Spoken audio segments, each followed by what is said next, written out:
My son brought his fiancée home to meet the family. My wife glanced at the girl's cheap clothes, let out a cold laugh, and said in front of everyone, "This family isn't a place for some small-town girl looking for a rich life." I stayed quiet and looked away. But then my son grabbed her hand and proudly introduced her full name and college major. I froze.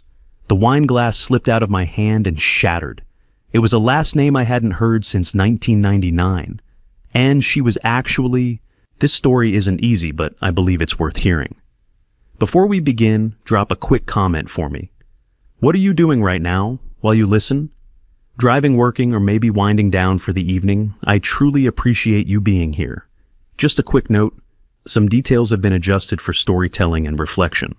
What matters most is the message it carries. I heard my son say, "I love her," through the half-open study door, and the inheritance file lay open on my desk, showing a surname that could destroy everything. At 55, I had spent 3 decades perfecting the art of appearing defeated, while holding final signature authority over 2 subsidiaries worth $180 million. My mother, Constance Prescott, 80 years old, and still commanding Prescott Holdings from her Westchester estate, believed she controlled the empire. I let her believe it. Control was her currency. Mine was information. That Thursday night, November 28th. I was working late in the library reviewing quarterly reports when I heard Everett's voice drift through the door, connecting to the adjacent study. My son, 20 years old, stood somewhere in that room, with his phone pressed to his ear, speaking with an unfamiliar tenderness that made me pause mid-calculation. "I love her," he said quietly. "Mom would never understand, but I don't care anymore." I set down my pen. Everett had never mentioned anyone seriously. He dated occasionally the sort of carefully vetted young women Vivica, my wife, introduced at charity galas. But this voice, this had weight. "Tamara's different," he continued. "She doesn't care about the money. When I told her about the trust fund, she actually got uncomfortable. Can you believe that? Ein Bond? Ondigdas bestarend." I felt paternal concern shift into something sharper. A girl he'd never mentioned. A girl who knew about the family money. A girl he was planning to introduce to someone's family soon, based on the careful way he was navigating the conversation. "I'm meeting her mother next week," Everett said. "I know it's fast, but when you know, right?" I heard him laugh, the sound of a young man convinced he'd found something rare. Then footsteps. He was moving toward the door. I pretended to study the spreadsheet as he passed the library entrance. Phone still at his ear, completely unaware I'd overheard anything. The front door closed a few minutes later. Everett was gone, probably heading back to his Columbia apartment. I sat in the leather chair my grandfather had commissioned in 1952 and tried to process what I'd heard. My son was in love. That should have made me happy. But something felt wrong. I walked into the study drawn by instinct I couldn't name. The inheritance selection file lay open on the desk, the annual review where family members updated beneficiary information and trust allocations. Everett must have been reviewing his paperwork before I arrived. In the margin of the 3rd page in his neat handwriting was a note, "Tamara Upshaw, Columbia Art History." The room tilted. Upshaw. That surname hit me like physical force, a name I hadn't allowed myself to think about in 25 years. My hand gripped the edge of the desk as memory flooded back with visceral clarity. Noreen Upshaw, 1999. I was 30 years old, already married to Vivica in the arrangement my mother had orchestrated, already trapped in the golden cage of Prescott expectations. Noreen worked as a curator's assistant at a small gallery in Queens. We met at an art acquisition event. She had no idea who I was, treated me like a person instead of a portfolio. And for 6 months, I lived a double life I knew couldn't last. My mother found out. She always found out. In April 1999, Constance sat me down in this very library and explained that Noreen Upshaw had accepted a very generous settlement to disappear. $200,000, a clean break. My mother showed me bank records, a signed agreement proof that the girl from Queens had taken the money and vanished. I never heard from Noreen again. My mother said she'd moved to California. I forced myself to believe it. I forced myself to forget. But I'd never forgotten the name. How many Upshaws could there be in New York with a daughter at Columbia the exact same age as my son? I stared at Everett's handwriting. Tamara Upshaw, Columbia Art History. The words blurred as my mind raced through possibilities I didn't want to consider. Upshaw wasn't a common surname. It wasn't impossible that this was a coincidence that some unrelated families shared the name that my son had simply fallen for a girl with no connection to my past. But the coincidences were stacking too high. Columbia. Art. The same university where I had endowed a scholarship in. No, I stopped that thought. I'd endowed that scholarship anonymously, a guilt offering I'd made years ago, to a field Noreen had loved. There was no way to trace it back to me. No way for her to know. Unless she'd always known. I pulled out my phone and opened a search browser, hands shaking slightly as I typed Tamara Upshaw, Columbia. Student directory privacy settings blocked most results, but a university art show catalog from last spring appeared. I clicked through. There, a photograph of a young woman standing beside a mixed media installation. Dark hair, Noreen's cheekbones. 20 years old according to the caption. I did the math I'd been avoiding. Noreen disappeared in April 1999. If she'd been pregnant when my mother paid her off, if she'd carried that pregnancy to term. The child would have been born in late 1999, or early 2000, 24 or 25 years ago. The catalog said Tamara was 20, born in early 2004. The timeline was close, too close. The numbers didn't lie. 1999, 25 years, 20 years old. The math was simple, and it was destroying me. I set the phone down and tried to breathe. Maybe I was wrong. Maybe this girl was Noreen's niece or a cousin or completely unrelated. Maybe the age discrepancy meant I was inventing connections that didn't exist. But my son's voice echoed in my memory. I love her? And if I was right, if Noreen had been pregnant when she vanished, if my mother had paid off a woman carrying my child, if that child was now 20 years old and attending Columbia and dating my son, then Everett was in love with his own half-sister. And neither of them knew. I stood in that library with my hand gripping the edge of the mahogany desk, staring at a name I hadn't allowed myself to think about in decades. My son was in love. And if I was right about who this girl really was, that love would ruin both of them before they ever understood why. I needed to know if the past I'd buried had come back to destroy my children. The family safe opened with the same 6-digit code my mother had used for 40 years, and inside buried beneath trust documents and stock certificates. I found the photograph she should have destroyed.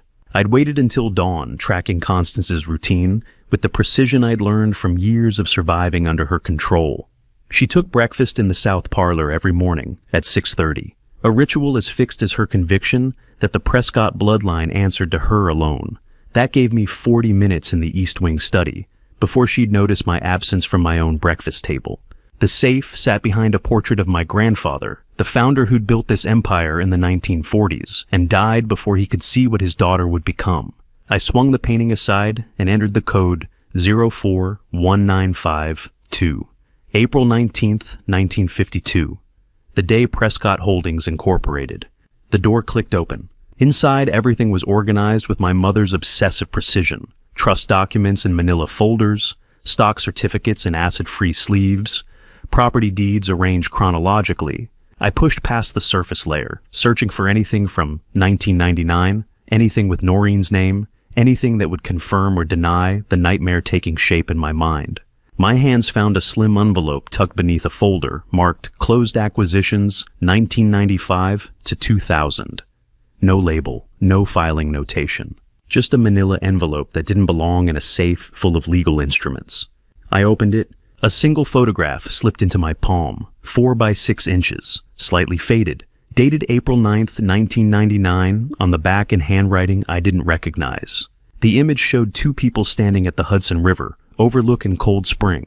I recognized myself immediately 30 years old, wearing the navy jacket I'd donated to charity a decade ago, my arm around a young woman in a blue sundress. The background was sharp River Mountain spring foliage, but the woman's face had been deliberately torn away. A ragged oval of absence where her features should have been.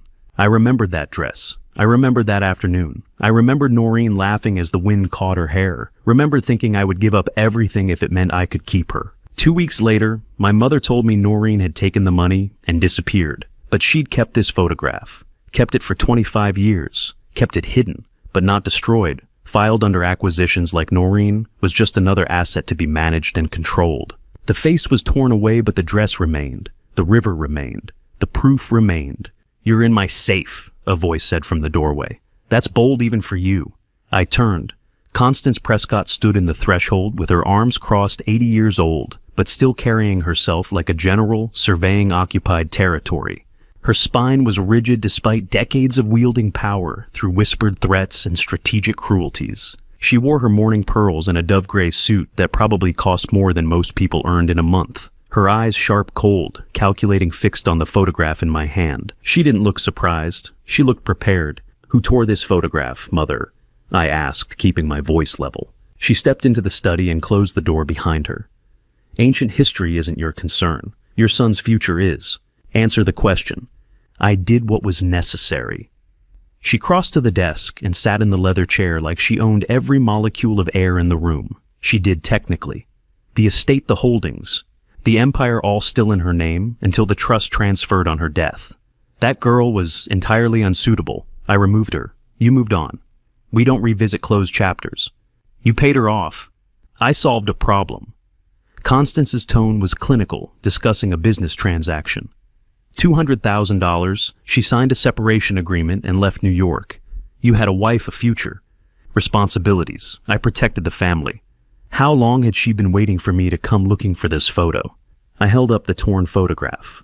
Why keep evidence of what you did? For the first time, something flickered in her expression. Not guilt, calculation. Insurance, she said simply. People forget arrangements. Documentation prevents misunderstandings. What misunderstandings? She ignored the question. Everett will marry by spring. I've prepared a list of suitable families. The pivot was so abrupt, it took me a moment to process. What? Your son? She said, enunciating each word like I was slow to comprehend. He's 20 years old. It's time to secure appropriate connections. The Ashford family has a daughter graduating from Princeton. The Sutherlands have twins, both acceptable. I'll arrange introductions. He's 20 years old, I repeated. He has time. Time is exactly what we don't have.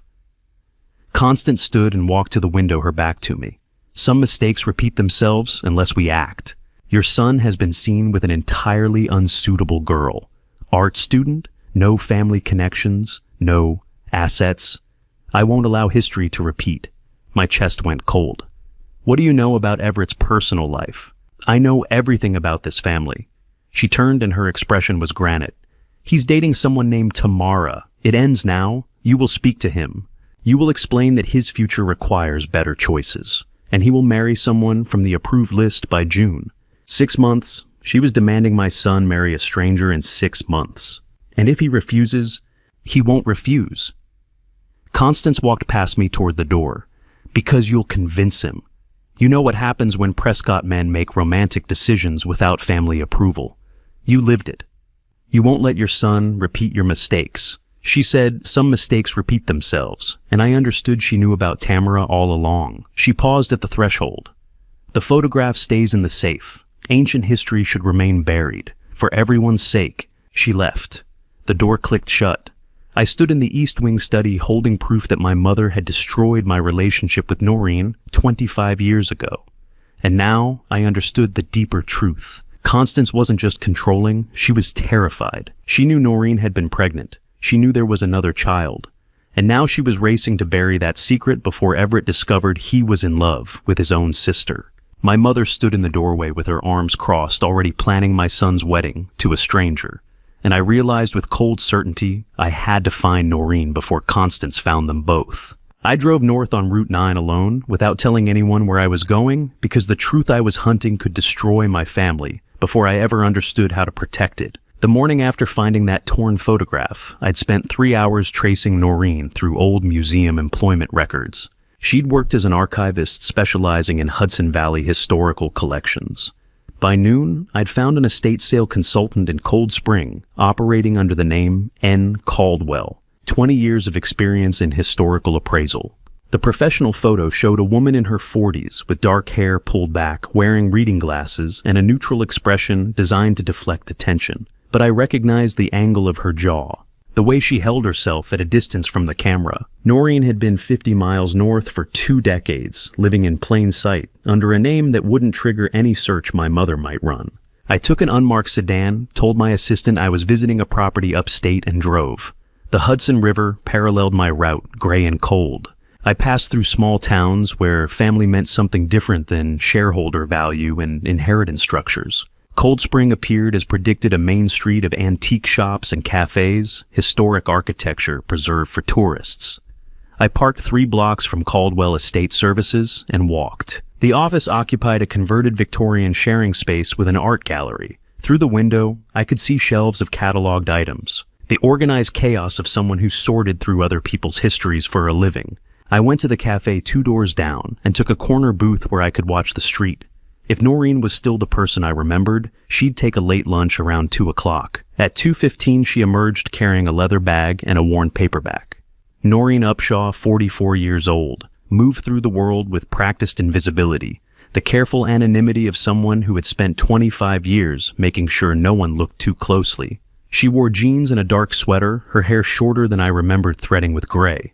She looked like a small-town professional, unremarkable, and intentionally so. She pushed through the cafe door and stopped when she saw me. Fear flashed across her face, instant recognition, followed by the calculation of whether she could run. But she was 44, not 19, and survival instincts told her running would only confirm what I already knew.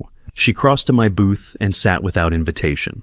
"Did you have my child, Noreen?" I asked. She set her bag down slowly.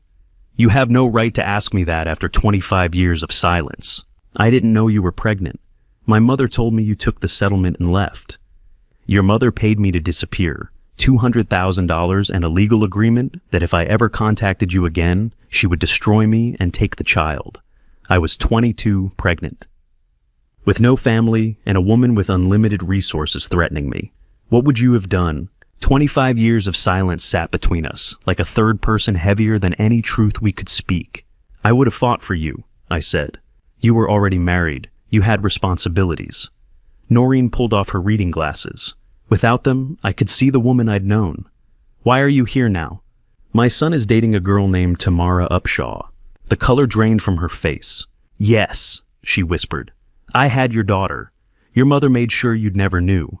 I raised Tamara alone, moved 6 times. In 5 years, changed my professional name.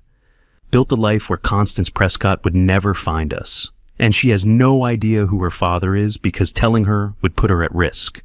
She's at Columbia. Full scholarship, art history. She earned it herself."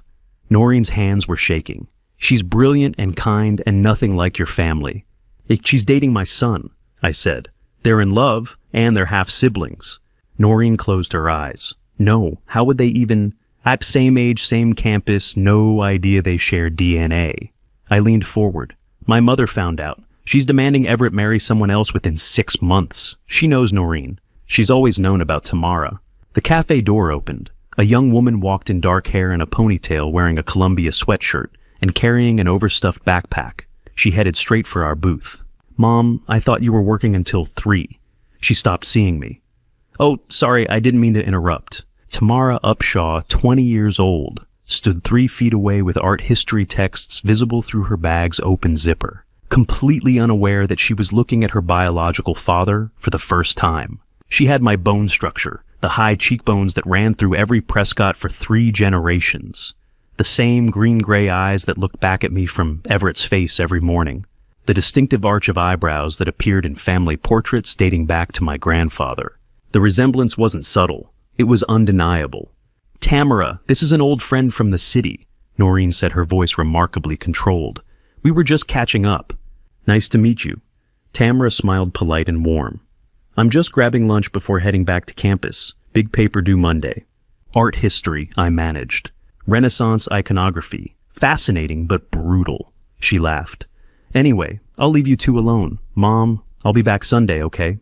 She ordered coffee to go, waved at her mother, and left. She smiled at me, her father, and had no idea. None at all. I watched my daughter walk out of that cafe to drive back to Columbia, where my son was waiting, where they had already met, where a love neither understood was pulling them toward catastrophe. Noreen's hand trembled as she gripped her coffee cup. "She mentions a boy sometimes," she whispered. "From her economics class. His name is Everett.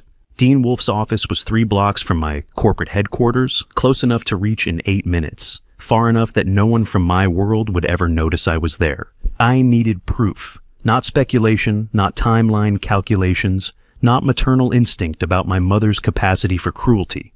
I needed documented evidence of what Constance did in 1999, and I needed someone who could find it without triggering her surveillance network. Dean Wolfe came recommended through channels I'd cultivated over years of quiet rebellion against my mother's control. A board member's divorce attorney knew a forensic accountant, who knew an investigator who specialized in cases where wealthy families tried to bury inconvenient truths. The referral came with a single line of endorsement: he finds what doesn't want to be found. The office occupied the third floor of a building that had seen better decades. No receptionist, no corporate branding. Just a frosted glass door with a name stenciled in black letters and a buzzer that required 3 rings before anyone answered. Dean Wolfe opened the door himself. 45 years old, built like someone who'd done physical work before sitting behind desks, with the kind of weathered face that suggested he'd seen enough human ugliness to be surprised by very little. He wore jeans and a button-down shirt. No tie, no pretense of corporate polish. "You're Prescott," he said, not a question. "Yes." "Come in. Leave your phone on the desk by the door. What I show you doesn't get recorded." I complied. He led me into an office that looked like an evidence room, filing cabinets, computers with multiple monitors, whiteboards covered in timelines and connections written in precise handwriting. This was a man who built his investigative career on finding paper trails others thought were erased. "I need to know what my mother did in 1999, I said without preamble, "and I need to know today." Dean sat behind his desk and pulled out a legal pad. "Family cases are always the ugliest. What am I looking for specifically? A woman named Noreen Upshaw. She was paid to disappear in April 1999. I need to know the exact terms of that arrangement, who facilitated it, and what happened after she took the money. You think your mother did more than just pay her off?" "I know she did. I need proof." Dean studied me for a long moment. "This is about protecting someone. 2 people, my children, and I have very little time." He named a retainer that would have made most people flinch. $50,000 non-refundable with additional billing at $500 an hour. I wrote the check without hesitation. "Preliminary findings by end of day," Dean said, taking the check. "Full investigation takes longer, but I can tell you within 12 hours if there's a prosecutable case." I left his office at 10:30 and returned to Prescott Holdings to maintain the fiction of normalcy. Board meetings, budget reviews, the performance of being a man who wasn't watching his family disintegrate in real time. Dean called at 4:30. Get back here," he said. "You need to see this." I made an excuse about a property inspection and drove back to his office. He'd converted the whiteboard into a timeline that made my blood run cold. 5 separate incidents targeting Noreen Upshaw across 25 years. Dean said, walking me through it. Break-in attempt in Queens 2001. Witness reported seeing a man fleeing when alarm triggered, but nothing was stolen. Hit and run, near miss in Brooklyn, 2006. Driver mounted the sidewalk where she was walking. Missed by inches, never caught. Apartment fire in Cold Spring, 2012. Arson investigators ruled it suspicious, but couldn't prove cause. Mugging attempt with a knife in 2018. Car brake tampering in 2023. I stared at the timeline. 5 attempts. 5 times someone had tried to kill Noreen. "My mother," I said. Dean nodded. "Pattern is consistent with professional hits made to look accidental or random. Each incident filed under different jurisdictions, so no one connected them. But aggregated, it's clear. Someone wanted Noreen Upshaw dead very badly. But she's alive. That's the strange part." Dean pulled up security footage on his computer. Every single attempt failed, not because she got lucky, because someone intervened. He showed me 3 separate files. The first was a police report from the 2001 break-in. Witness statement mentioned seeing 2 men, one fleeing, one pursuing. The second was grainy security camera footage from 2012 showing the apartment fire. In the background, barely visible, a figure in dark clothing helping residents evacuate before firefighters arrived. The third was crystal clear footage from 2023. A man in a dark jacket approaching Noreen's car in a parking garage, checking underneath, examining the wheel wells. Who protects a woman for 25 years without ever making contact, without ever asking for payment? "The same person?" I asked. Dean zoomed in on the 2023 footage, enhancing the image until I could see the man's profile. 40s athletic build, professional movements that suggested military or law enforcement training. I cross-referenced witness descriptions from all 5 incidents. Height, build, movement patterns. It's the same operative. This man has been keeping Noreen Upshaw alive since at least 2001, maybe earlier. I sat down heavily. Someone had been protecting Noreen for a quarter century. Through 5 assassination attempts orchestrated by my mother, someone had been there, watching, intervening, keeping her alive. Who would do that? I asked. Who would protect her for 25 years? Dean pulled up the clearest footage, the 2023 parking garage incident. The protector disabled whoever had tampered with Noreen's brakes, then vanished before police arrived. Professional, precise, committed. And someone with resources training and a reason, Dean said. Question is, did you hire him, or did someone else? I didn't hire anyone. I didn't even know she was alive until 3 days ago. 5 attempts, 5 failures, 1 ghost keeping her alive. Dean froze the footage on a single frame, the protector's hand on Noreen's car door, checking for tampering. Whoever this is, Dean said quietly, he's been running a protection detail for a quarter century. That takes money commitment and orders from someone with serious resources. He looked at me. Did you hire him? Because if you didn't, someone else has been keeping your secrets alive. I needed to know if I had a guardian angel I didn't remember hiring, or if someone else had been playing a longer game than I understood. I invited my mother to dinner alone. No Vivica, no staff, just the 2 of us in the East Wing dining room, where she had taught me as a boy that power meant never showing your hand. The question Dean asked haunted me if I hadn't hired the protector, who had someone with resources, had been keeping Noreen alive for 25 years. Someone who knew about the assassination attempts. Someone who cared enough to intervene 5 separate times across 2 decades. I needed to understand what my mother knew, and the only way to extract truth from Constance Prescott was to make her think she was still in control. The dinner was my idea framed as quarterly estate business that required privacy. My mother accepted without suspicion. We'd done this ritual for years, formal meals where she updated me on trust modifications and succession planning, reminding me that she still held ultimate authority over the $180 million in assets I merely managed. She arrived at 7:15 wearing pearls and a charcoal suit, every inch the matriarch who had built an empire through calculated cruelty. We sat at opposite ends of the mahogany table, crystal glasses, sterling silver. The choreography of wealth that disguised the warfare underneath. For the first 20 minutes, I played the expected role. I discussed quarterly reports from the subsidiaries, property valuations in the Hamptons portfolio, dividend distribution strategies. She listened with the attention of a woman who had spent 80 years ensuring no detail escaped her scrutiny. Then I pivoted. Mother, I need to ask you about something from a long time ago. She set down her wineglass with precision. Business or family? Both. I've been thinking about 1999, about decisions that were made. No reaction. Her face remained composed, but I saw the fractional tightening around her eyes. She knew exactly what year I meant. 1999 was a significant year for Prescott Holdings, she said smoothly. We completed the Ashford merger, restructured the real estate division. What specifically are you questioning? Not the business, the personal. I leaned forward slightly. What happened to Noreen Upshaw in 1999? The name landed between us like a grenade. She didn't ask who, didn't pause to search her memory, didn't fumble for context. She knew exactly who Noreen Upshaw was. That woman was a gold digger who tried to trap you into a bad marriage. Constance said, her tone as polished as if she'd been waiting 25 years for this question. I protected you. The lack of surprise was damning. No confusion, no need for clarification. Just instant recognition and immediate deflection. Protected me how exactly? I asked. She took a deliberate sip of wine. You were 30 years old, married to Vivica, with responsibilities to this family. That museum girl had no breeding, no connections, no understanding of what our world requires. She was entirely unsuitable. You didn't answer my question. I convinced her to accept a settlement and leave New York. $200,000. She signed paperwork agreeing never to contact you again. She took the money and disappeared. End of story. The answer came too fast, too smooth. No hesitation, no searching for details from a quarter century ago. She had this response ready, polished, and waiting. How many times had she practiced these lies in the mirror, preparing for the day I would finally ask? Did you threaten her? I pressed. Constance's expression hardened. I did what any mother would do. I protected my son from a woman who would ruin him. You were building a future with appropriate connections. She was a distraction at best, a liability at worst.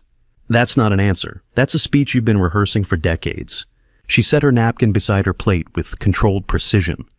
I don't know what you're implying, Kenton, but I suggest you remember who has maintained this family's position while you played at being the dutiful heir. That girl left because she was smart enough to take the money and recognize she didn't belong in our world. You're lying. The accusation hung in the air. My mother's face remained perfectly composed, but something flickered in her eyes, calculation measuring how much I knew versus how much I was guessing. Tell me the truth, I said quietly. Did you force her to leave? Force is such a dramatic word. She picked up her wine glass again, the picture of aristocratic control. I presented options. I made clear the consequences of continuing an inappropriate liaison.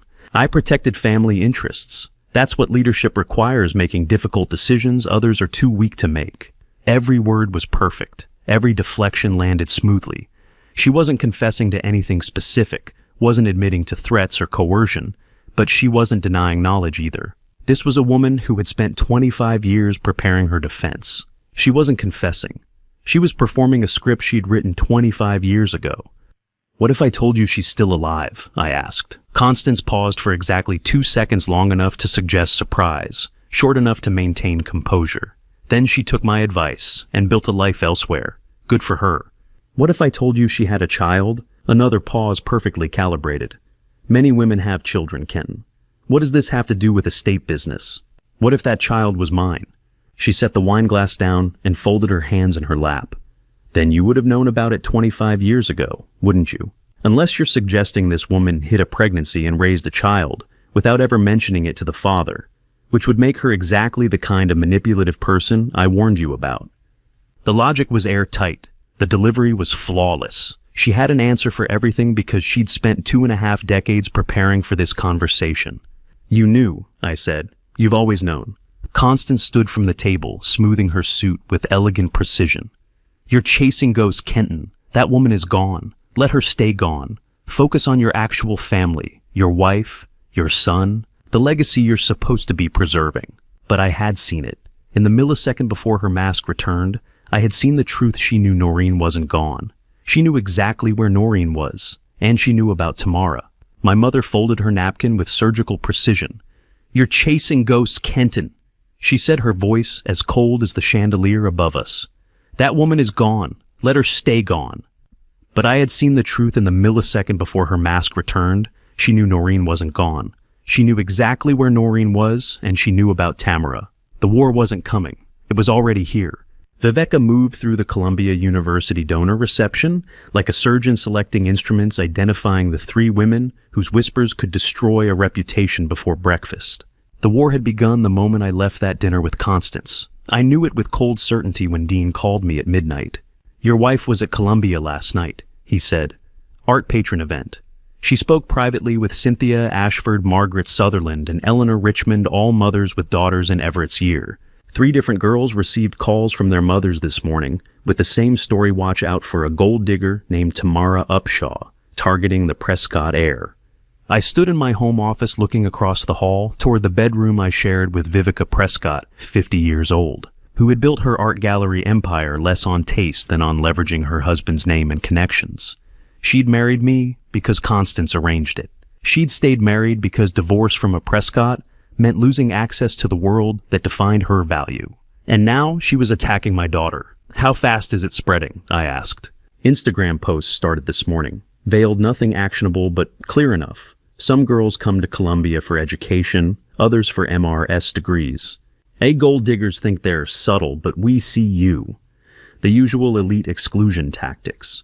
I closed my eyes. Viveka didn't know Tamara was mine. She thought she was protecting Everett from an unsuitable girl doing exactly what Constance had trained her to do, defend family position through social warfare. What's Tamara's exposure? I asked. She's visible. Scholarship student, no family money, dating the Prescott heir. She's the perfect target for this kind of campaign. And she has no defense infrastructure, no connected parents, no donor relationships, no social capital to fight back. Monitor it, I said. I want to know every move. Over the next 48 hours, I watched my daughter suffer from a distance I couldn't close without revealing everything. Dean's campus contacts sent report study group disbanded Tamara, suddenly uninvited. Instagram stories from art history, classmates at coffee shops, everyone except Tamara. A teaching assistant who'd been friendly now responding to her emails with curt professionalism. The systematic freeze-out that wealthy students had perfected over generations. Everett noticed something was wrong. Dean's source in the economics department reported a conversation. "People are looking at me differently," Tamara told him in the campus center. "Like I did something wrong." "You're imagining it," Everett said. "Everyone loves you." But she wasn't imagining it. She was experiencing the reality of being targeted by people who controlled social architecture through inheritance and connections.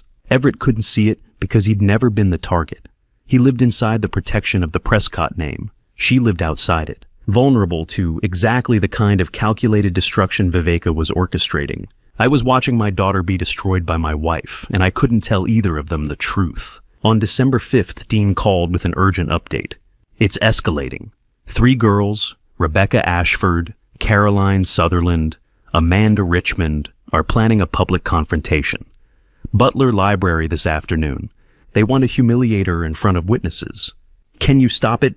Not without revealing you're monitoring the situation, and I don't have authority to intervene in student conflicts." Where will Everett be? Economics study session. Same building, different floor. If they time it right, et courst, el endico pifpatesto. They'll make sure he sees it. I finished. Force him to choose publicly. I couldn't be there. Couldn't protect her without exposing why I cared about a girl I had no acknowledged connection to. The helplessness was choking. At 4:30 that afternoon, Dean's contact sent a real-time update via text. "It's happening." I sat in my Manhattan office imagining what I couldn't see Tamara at her usual study table in Butler Library surrounded by art history texts. Working on the Renaissance iconography paper she had mentioned to me in that Cold Spring Cafe when she had no idea I was her father. 3 young women approaching, daughters of wealth, who'd been told by their mothers that Tamara Upshaw was a threat, a gold digger, an interloper who needed to be driven out. The attack wouldn't be physical, it would be surgical. Loud enough for witnesses designed to humiliate, calculated to break. Dean called 5 minutes later. Rebecca Ashford just asked Tamara in front of 30 students if she Googled Everett's net worth before their first date. Caroline suggested scholarship students should focus on academics instead of hunting rich husbands. Amanda told her everyone knows why she's really at Columbia. The attack wasn't whispered anymore. It was shouted in a library full of witnesses. "What did Tamara do?" I asked. Tried to defend herself quietly, told them they didn't know anything about her relationship. But the damage is done, everyone's watching, phones are out. This will be all over campus by tonight. And Everett... Dean paused. He walked in 30 seconds ago. He's standing at the entrance to the reading room. He can see everything. I gripped the phone, imagining my son frozen 10 feet from the girl he loved, watching her be torn apart by his own social class, calculating the cost of intervention. If he defended her, he confirmed the relationship, made it real, made it something his family would actively destroy. If he stayed silent, he protected himself, maintained plausible deniability, let her suffer alone. The choice would define who he was. "What's he doing?" I asked. "Nothing yet, just watching." Everett stood 10 feet from Tamara's table, watching 3 students tear apart the girl he loved, and I knew exactly what he was calculating. Defend her and confirm the relationship his family would destroy, or stay silent and protect himself. The choice he made in that library would define who he was, and I couldn't be there to tell him the truth that would make the choice impossible. The social war was destroying my daughter while I hunted for proof of the conspiracy that created her. The surveillance room behind the East Wing Library had been my secret for 12 years installed, after my mother tried to remove me from the truss cameras hidden in crown molding. Microphones disguised as smoke detectors, everything Constance thought she controlled, quietly feeding into drives she never knew existed. Dean called me at 10 that night. With the library aftermath, Everett had walked over to Tamara's table, told the 3 attackers to leave, and escorted her out of Butler Library in front of everyone. He'd chosen her, but the damage was done, the rumors were now confirmed fact, and the social warfare would escalate. I needed leverage. Not rumors or calculated guesses, but hard evidence of what my mother and wife were planning. If they were willing to destroy Tamara socially, they would escalate to something worse. I'd learned that lesson in the decades I'd spent watching Constance eliminate obstacles. At 2:30 in the morning, when the estate was silent, I entered the library and triggered the hidden panel behind the third bookshelf from the left. The surveillance room appeared a space no larger than a walk-in closet lined with monitors and hard drives. A chair I'd sat in countless times over 12 years, whenever I needed to understand what was really happening in my mother's empire. I'd built this room in 2012, the year she tried to restructure the trust, to cut me out of succession entirely. She'd failed, but the attempt taught me a critical lesson. The only way to survive Constance Prescott was to know everything she thought was secret. So I'd hired contractors she couldn't trace, installed a system she couldn't detect. And for 12 years, I'd been recording every conversation in every room except the bedrooms. Every dinner, every meeting, every whispered conspiracy. I pulled up footage from the past 72 hours and started scanning. Constance's study, the dining room, the East Wing parlor, anywhere she and Vivica might have met to discuss their strategy. At 3:15 a.m. I found it. December 6th, 1:03 in the morning. Constance's private study. Vivica entering through the door she thought was locked to everyone else. Both women believing they were completely alone. I put on headphones and hit play. Vivica's voice came through crystal clear. The Columbia strategy is working. She's isolated, humiliated. The art history department is freezing her out of study groups, but Everett still defends her. Constance sat in her leather chair, the one that had belonged to my grandfather. Humiliation isn't enough. The girl knows too much even if she doesn't realize it yet. What do you mean she knows too much? She has her mother's face. Anyone who looks carefully will see the resemblance to Kenton. If she starts asking questions about her father, if she traces her own history, you think she knows? I think she's dangerous whether she knows or not. Constance leaned forward. Social warfare buys us time, but it doesn't solve the fundamental problem. That girl exists. As long as she exists, she's a threat to family stability. I was listening to my mother and my wife plan the murder of my daughter, and they had no idea I was their audience. Viveca's response came carefully. What are you suggesting? I'm suggesting we handle this the way we should have handled it 25 years ago, permanently. A pause on the recording. Then, Viveca.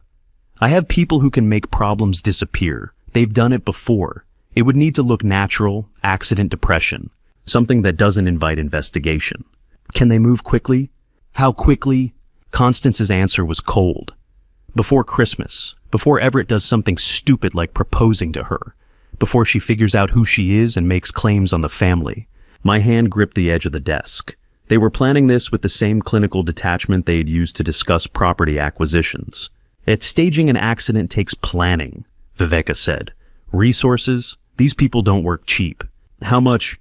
For a clean job, $12 million, half up front, half on completion.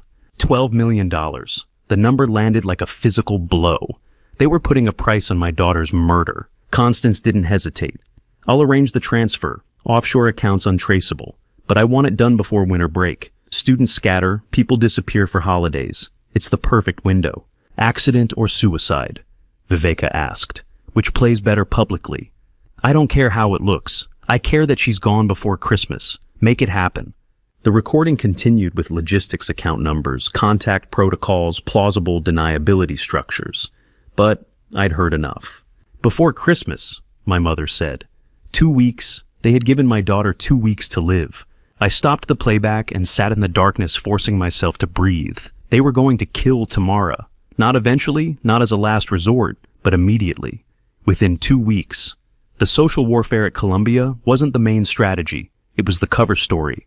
Isolated girl. No friends' academic pressure, tragic suicide, or accident that no one would question too closely. My mother had done this before. Dean's investigation proved it 5 attempts on Noreen's life over 25 years. This wasn't new territory for Constance. This was her standard methodology. Identify, problem, eliminate, problem, move on. But she'd made one catastrophic mistake. She'd confessed to premeditated murder in a house where every word was recorded. I copied the footage to 3 separate encrypted drives. The original stayed in the surveillance system. 1 copy went into my personal safe deposit box. 1 went to a lawyer I trusted more than family. The 3rd I would give to Dean Wolfe with instructions to deliver it to federal authorities if anything happened to me. The recording was dated time-stamped, showed both women clearly visible and audible. It captured them discussing payment timeline and explicit intent to commit murder. No defense attorney in the world could explain this away. I finally had what I needed to destroy them both, but the recording also revealed something terrifying. They had already hired someone. "These people don't work cheap," Viveka had said. "They've done it before." Past tense. She had an existing relationship with professional killers, which meant somewhere out there, a hired assassin was already moving toward my daughter on a 2-week timeline, paid $12 million to make her death look natural. The recording stopped at 1:47 a.m., and I sat in the darkness with the weight of what I'd just witnessed. My mother and my wife had just signed my daughter's death warrant, $12 million, 2-week timeline staged accident. But they had made one catastrophic mistake. They had confessed to murder in a house where every word was recorded. I finally had the proof I needed to destroy them both. But first I needed to find out who they'd already hired to kill her. Dean answered on the first ring at 3:42 a.m., and before I could tell him about the recording, he said, "I found the money trail. Meet me at a storage facility in the Bronx at dawn."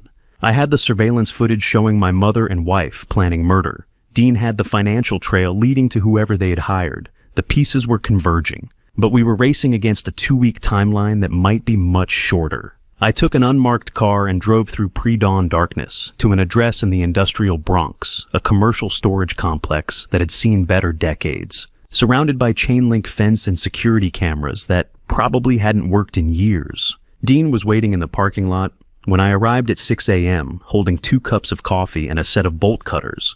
"What is this place?" I asked. "And former headquarters of Apex Security Solutions," Dean said. "Operated from 1995 through 2015. They specialized in what they called sensitive corporate matters, which meant making problems disappear for clients who could afford discretion." "How did you find it?" "The 12 million payment traces back through 3 shell companies. All of them connect here. The owner died in 2015, the business went bankrupt. And the creditors didn't want the liability of old files, so they just locked the doors and walked away. Took me 4 hours to get access through bankruptcy court records." He cut the padlock on the loading dock entrance.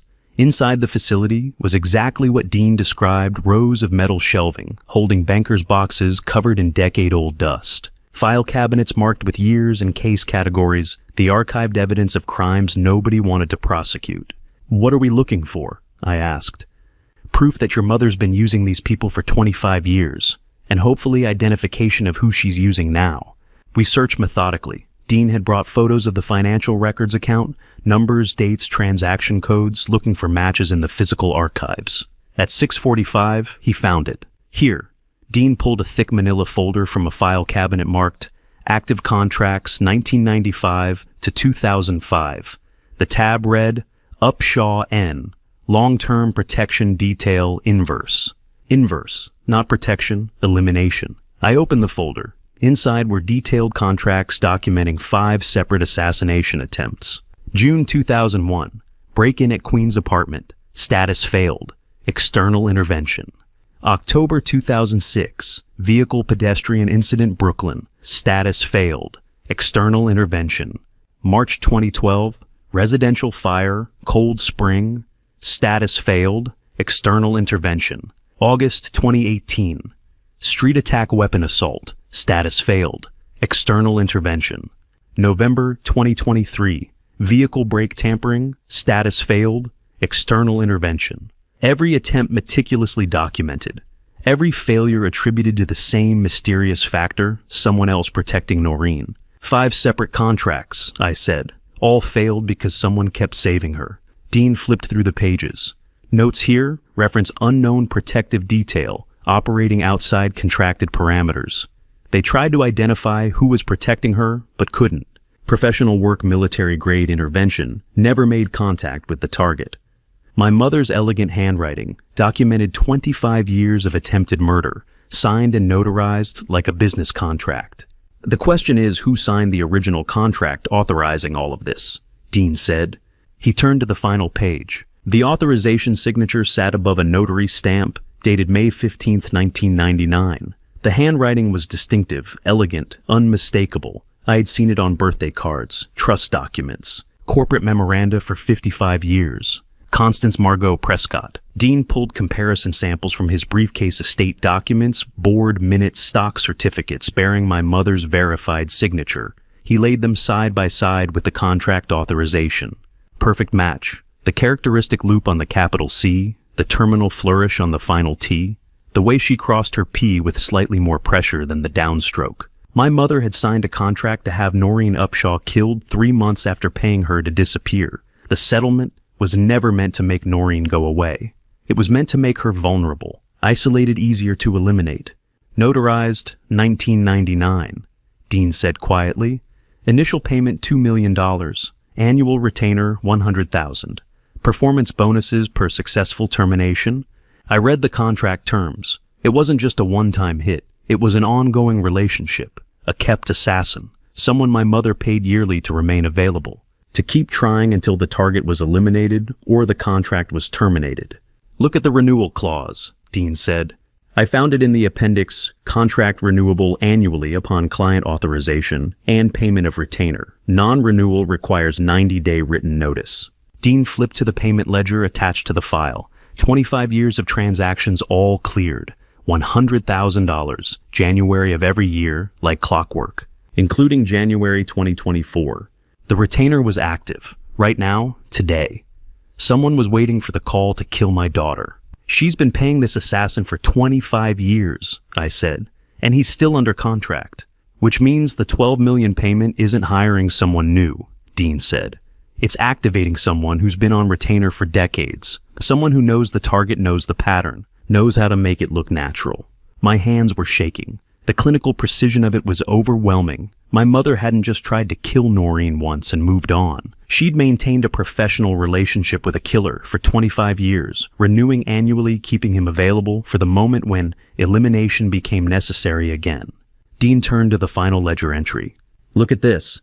December 6th, 2024. 2 lines. Activation bonus $500,000. Wire confirmed. Final payment upon completion, $11,500,000, held in escrow. The same night I'd recorded Constance and Vivica's conversation. The same night they'd discussed the 2-week timeline. They hadn't just planned the murder, they had already activated the killer. Dean turned to the appendix pages showing payment ledger. 25 years of $100,000 deposits all cleared, but the final entry made my blood stop. December 6th, 2024. Activation bonus, $500,000. Wire confirmed. The same night I recorded Constance and Viveka's conversation. They hadn't just planned the murder. They had already activated the killer. My daughter had maybe days, not weeks, and I didn't know who was coming for her. Through the surveillance feed, I watched my mother arrange papers on her desk like a prosecutor preparing for trial. And my 20-year-old son walked into her study with no idea he was about to be dismantled. The assassin was activated. Somewhere out there, a professional killer was moving toward Tamara on a timeline I couldn't predict. I needed Dean to identify who from the contract files, needed to establish protection, needed to act. But first, I had to witness this Constance's next move in real time, captured on cameras she still didn't know existed. Everett had been summoned for what Constance called an important family meeting regarding his future. He arrived at 7:30, dressed in the casual confidence of someone who'd never been truly afraid of his own grandmother. Viveka was already there, seated beside Constance in a show of unified parental authority. I watched from the surveillance room as my mother smiled, the expression she used when she was about to destroy someone while convincing them it was for their own good. "Everett, sit," Constance said. "We have extraordinary news." He sat across from them, cautious but curious. "What kind of news?" "The London School of Economics has a specialized program," Constance began. 3 years highly selective full scholarship. Only 10 students accepted globally. I pulled considerable strings to secure your placement. A's? I saw Everett's expression shift, flattered then, suspicious. LSE? That's prestigious, but what? Viveka asked. Most students would be grateful for this kind of opportunity. Why now I'm in the middle of junior year? This doesn't make sense. Constance leaned forward. Because opportunities like this don't wait. You leave January 10th. 3-year commitment with guaranteed placement in top London financial firms afterward. This is your path to independence, Everett. Real independence, not the trust fund allowance you've been living on. I could see him calculating. January 10th was 5 weeks away. 3 years in London meant 3 years away from Colombia, away from Tamara. This is about her, Everett said quietly. This is about Tamara. Constance didn't flinch. This is about your future. That girl is a campus distraction. She's not a distraction. I love her. You're 20 years old, Viveka said, her tone sharpening. You don't know what love is. You know infatuation. You know rebellion against family expectations.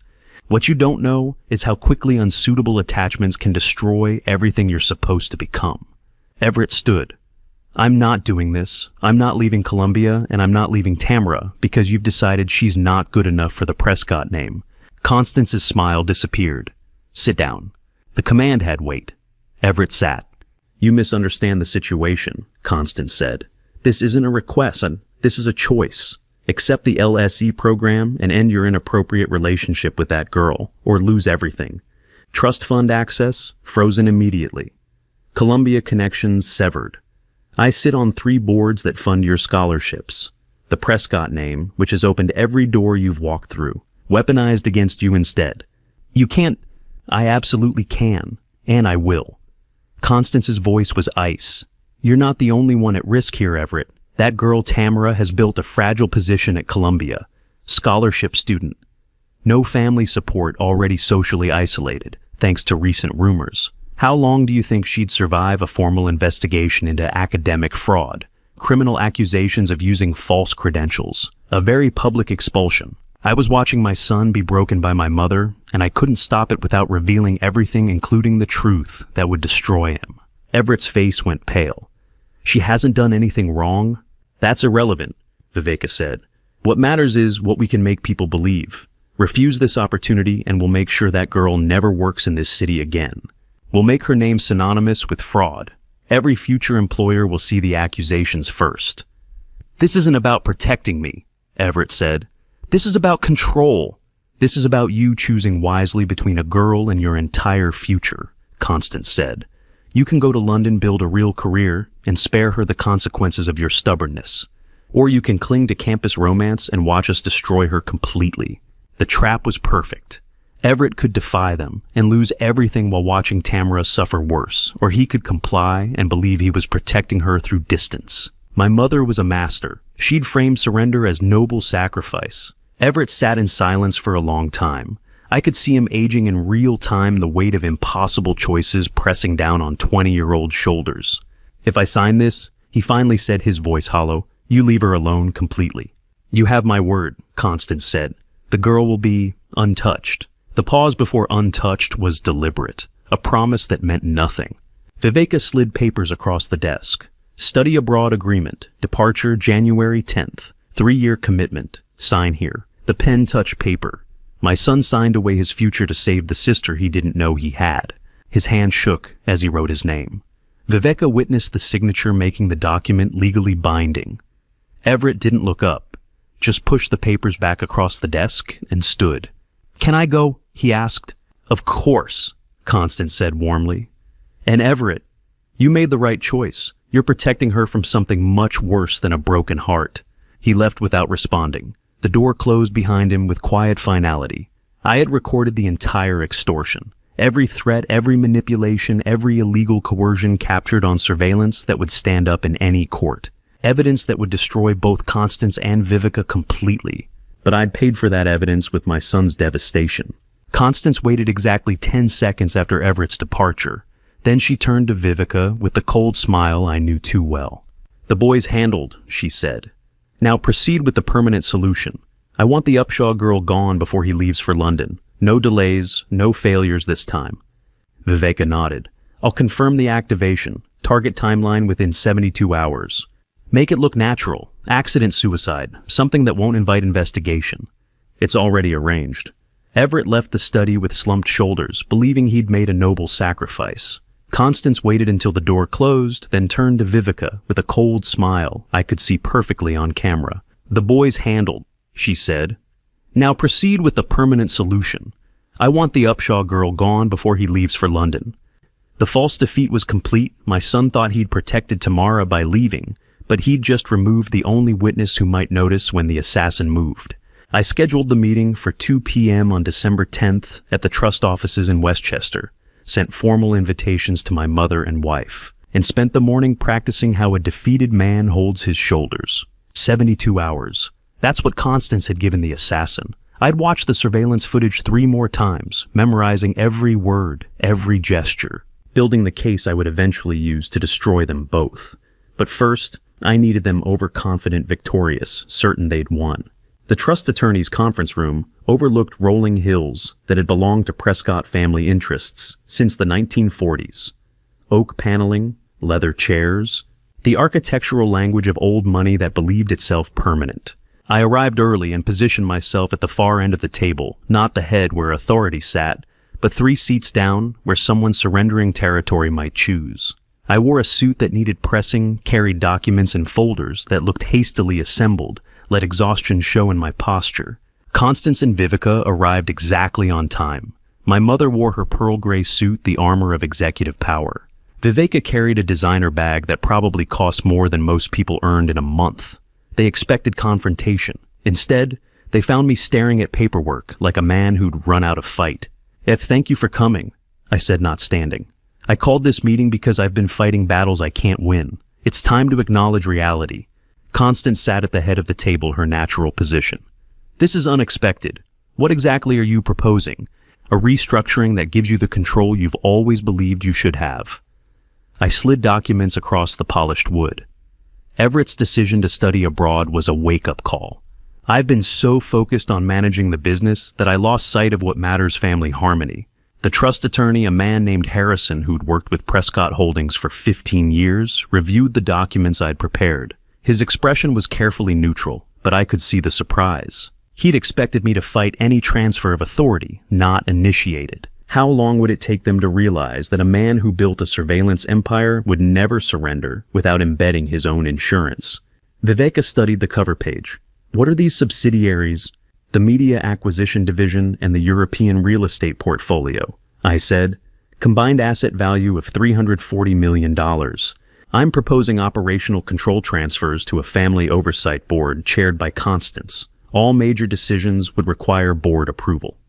Constance read more carefully now. "And your role: advisory, legal compliance oversight. The structure allows board majority rule on operations." I paused as if the next words cost me. "I retain certain signature authorities for regulatory requirements, but effective control would be yours." It was perfect bait. The language appeared to grant her power while burying my veto authority in technical clauses about fiduciary responsibility and legal mandates. Harrison had helped me craft it unknowingly, believing I was genuinely seeking compromise. "Why now?" Vivica asked. 2 weeks ago, you wouldn't have considered this." 2 weeks ago, I thought I could manage everything alone. Then I watched my son choose London over Columbia because of family conflict. I don't want Everett's future destroyed because I was too proud to admit my mother's judgment might be better than mine. The lie tasted like ash, but I delivered it with the conviction of a man who'd lost. Constance reviewed every page. She was thorough, always had been. But she was also reading through the lens of victory, seeing what she wanted to see her son finally capitulating, finally acknowledging her superior position. "The trust attorney can verify the legal structure," I said. "I want this done correctly." Harrison nodded. "The documents are legally sound. The operational transfer is clear. Mr.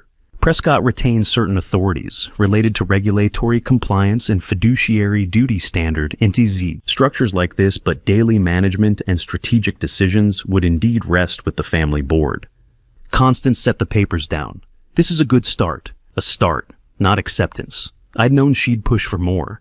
"But it's incomplete," she continued. "If we're restructuring for family harmony, we need to be thorough. I want full trust administration and permanent appointment irrevocable." Vivica leaned forward. "And the Manhattan penthouse should transfer to my name. I've supported this family for 25 years. Call it compensation." They didn't want reconciliation. They wanted annihilation.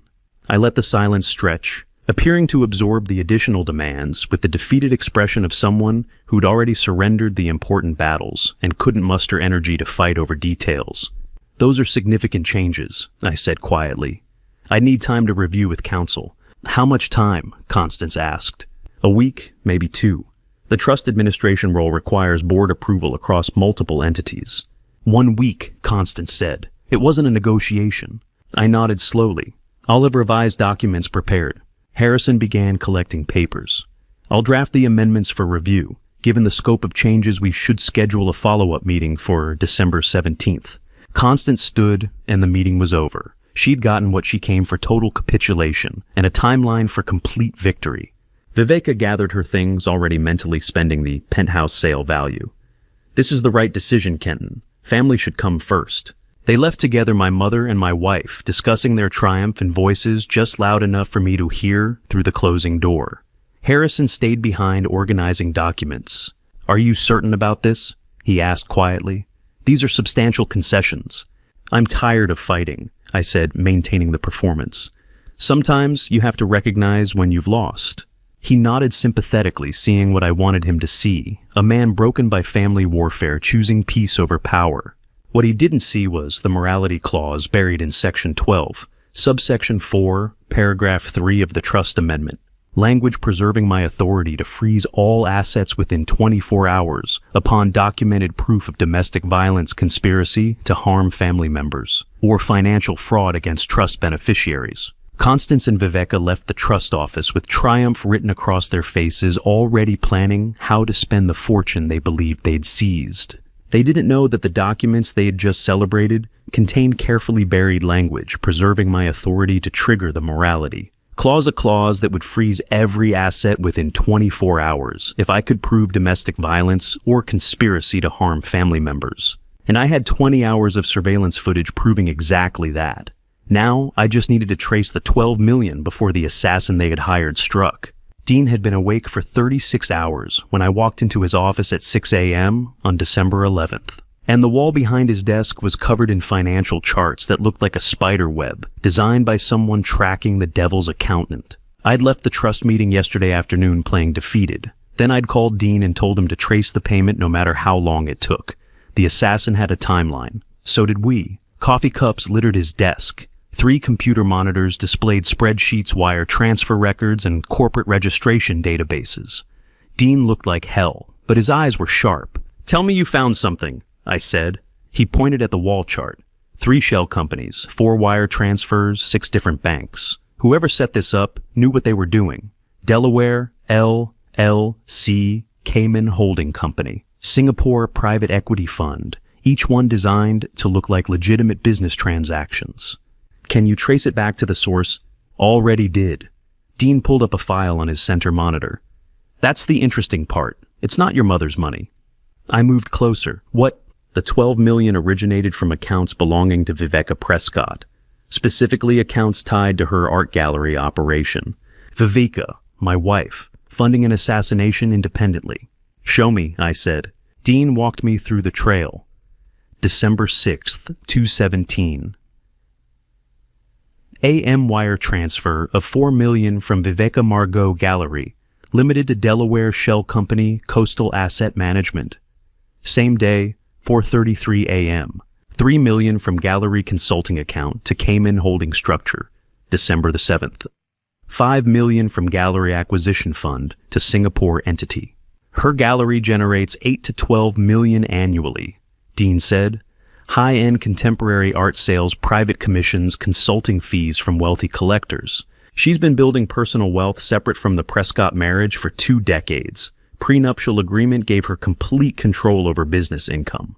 Why would Viveka use her own fortune to fund murder unless she had something to gain beyond just pleasing Constance? She's not just helping my mother, I said. She has her own agenda. Looks that way. This level of financial independence suggests she's been planning something for a long time, and spending $12 million of her own money means she expects a return on investment.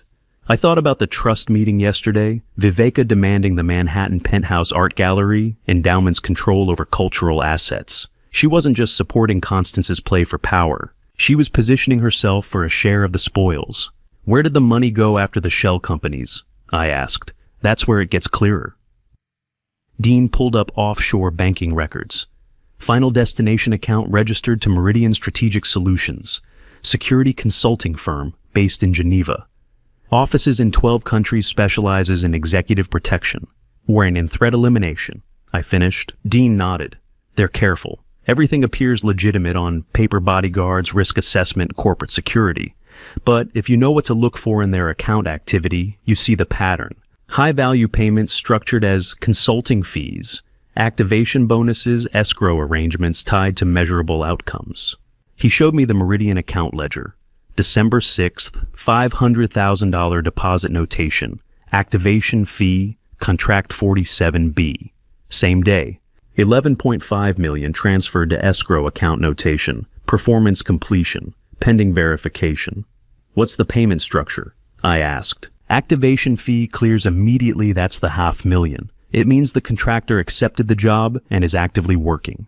The remaining $11.5 million releases only upon confirmed completion of contract terms. Confirmed death.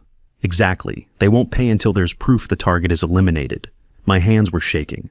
When is the contract scheduled for completion? Dean pulled up the contract metadata. December 20th, 10 days from now. The full payment triggers automatically if the contractor uploads confirmation by that deadline. 9 days. My daughter had 9 days to live. Unless I stopped a professional killer, I still couldn't identify. Can you identify who accepted the contract? I asked. Dean hesitated. I have a contact in private security intelligence. He can access Meridian's internal contractor roster, but it's risky. If they detect the breach, they'll know someone's investigating. Do it, I said. Risk doesn't matter if she's dead. He made a call, spoke in codes I didn't understand, hung up, and waited. 5 minutes later, his encrypted email chimed. Meridian has 3 active specialists in the Northeast region, Dean said, opening the file. One of them accepted a contract activation December 6th. The profile loaded on screen. Contractor Operative 47. B. Specialization. Staged accidents. Environmental casualties. Success rate. 23 completed assignments. 0 arrests. 0 investigations. Military background. Special operations. Demolitions expert. Current status. Active contract target zone assigned. Dean scrolled down to assignment details. Target zone, Columbia University, Manhattan. Contract value, $12 million. Completion deadline, December 20th, 2024, 23:59. Eastern Standard Time, method parameters. Natural appearing accident, minimal investigation risk. The killer was already watching my daughter. He's on campus right now, I said. Dean nodded grimly. Has been since December 7th. Professional surveillance establishes patterns before execution. He's learning her routine, identifying opportunities, waiting for the perfect moment to make it look accidental. Can we identify him? Get a name, a photo, anything. Meridian protects contractor identities, even from clients. The designation 47B is all we have, but we know his location, his timeline, and his method preferences. That's enough to establish protection. Tamara doesn't know she's in danger. How do we protect her without explaining why? Dean pulled up campus maps. We put our own surveillance on her. Counterintelligence. I have people who can track without being seen. If this assassin makes a move, we'll see it coming. It wasn't enough. Surveillance couldn't stop a professional killer who had 9 days to engineer an accident. I needed to end this completely. Expose the conspiracy, freeze the assets. Remove Constance and Viveka's ability to fund anything. I needed to spring the trap. Dean pulled up Meridian's internal contractor roster, accessed through a contact in private security intelligence. They have 3 active specialists in the Northeast region, he said, turning the screen toward me. One of them accepted a contract activation December 6th.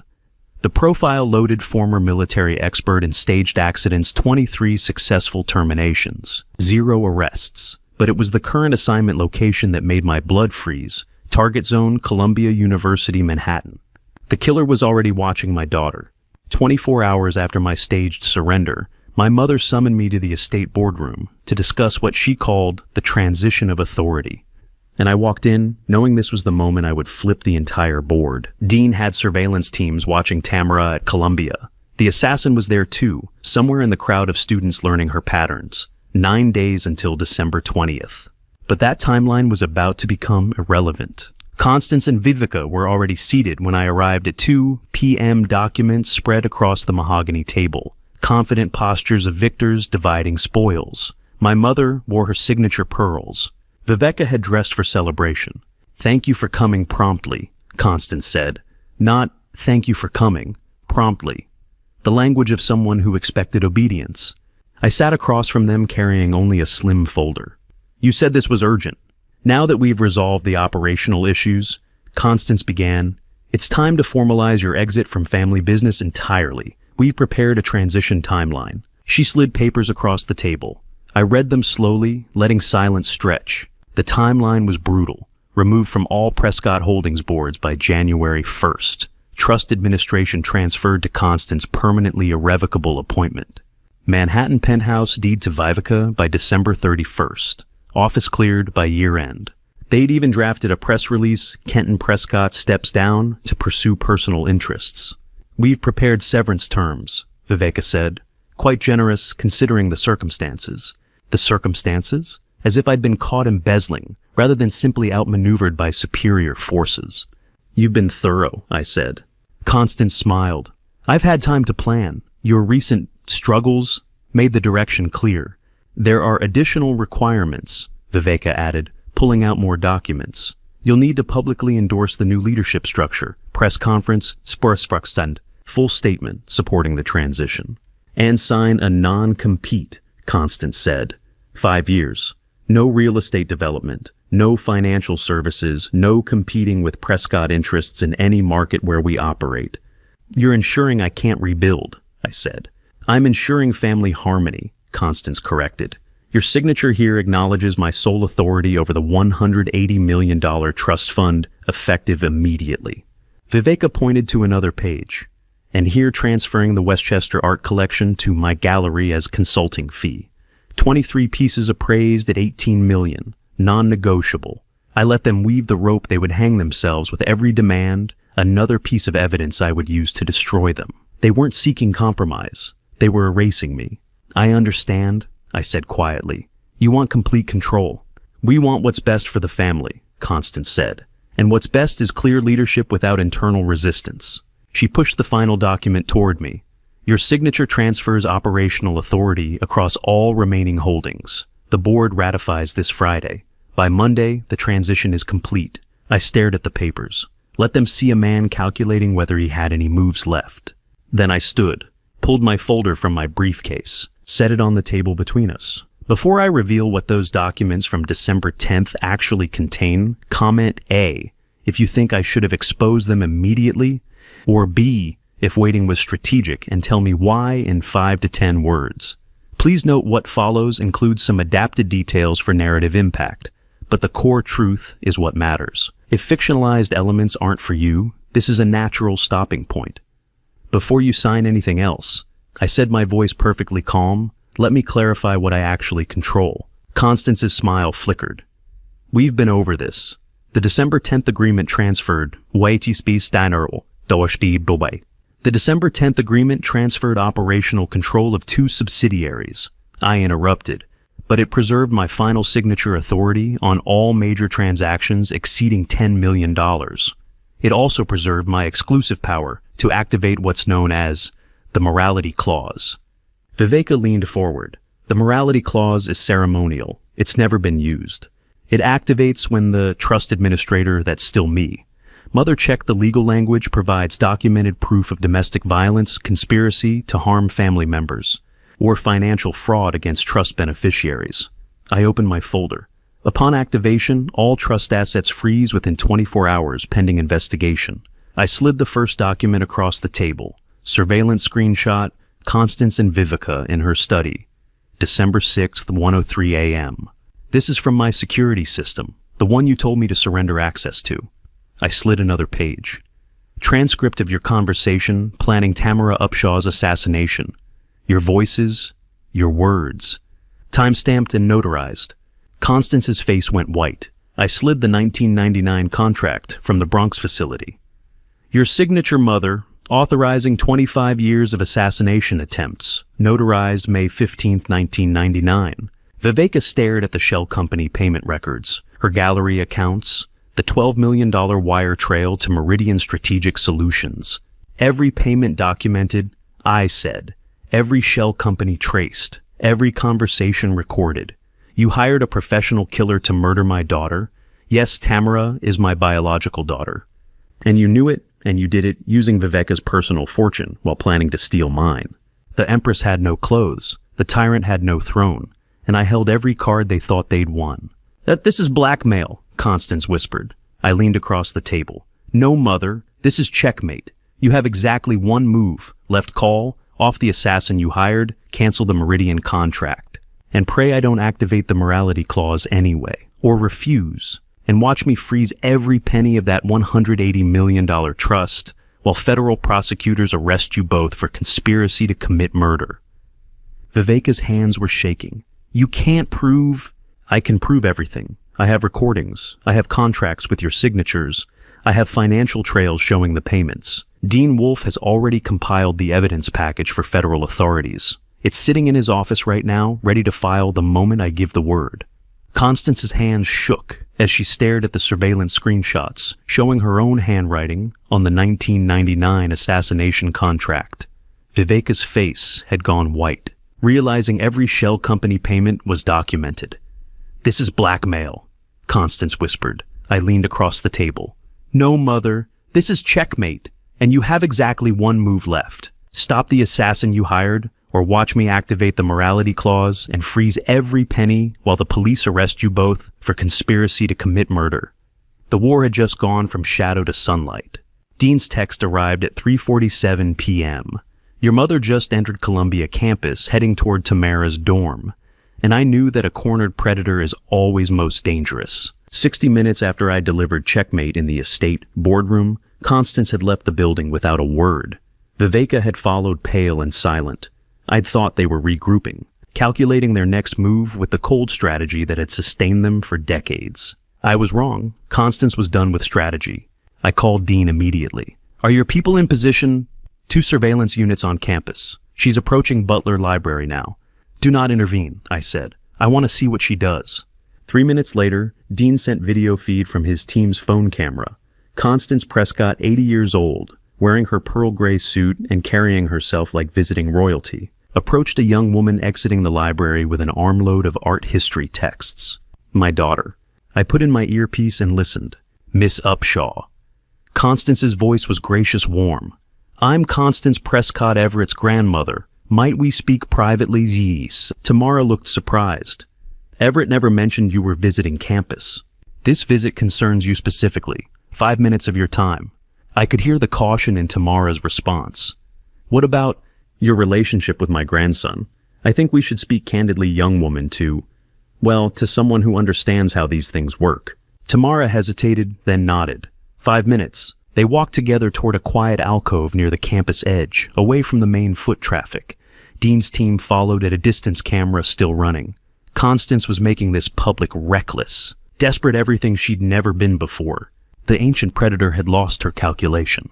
Once they were alone in the alcove, Constance's tone changed. I'll be direct, she said. Your pursuit of Everett is an unfortunate mistake. This relationship cannot continue. Tamara's voice went careful. Everett and I care about each other. That's not your decision. You seem like an intelligent girl. Surely you understand that families like ours protect themselves. You come from a modest background. Queens, I believe, raised by a single mother. Art history scholarship. How do you know that I make it my business to know threats to my family? Constance's voice was ice wrapped in silk. Girls from your background who overreach often find themselves disappointed. Scholarship students are particularly vulnerable. Reputation once destroyed never recovers. Through the earpiece feed, I heard Tamara's sharp intake of breath. Then rustling, she was moving something in her pocket. Her phone, I realized. She was recording this. Are you threatening me, Mrs. Prescott? I'm offering you wisdom. Young women face dangers in this city. Columbia has had tragic incidents before accidents stress the pressures of academic life, overwhelming fragile students. Through Dean's earpiece feed, I listened to my mother threaten my daughter's life, and the ancient woman had no idea she was signing her own arrest warrant.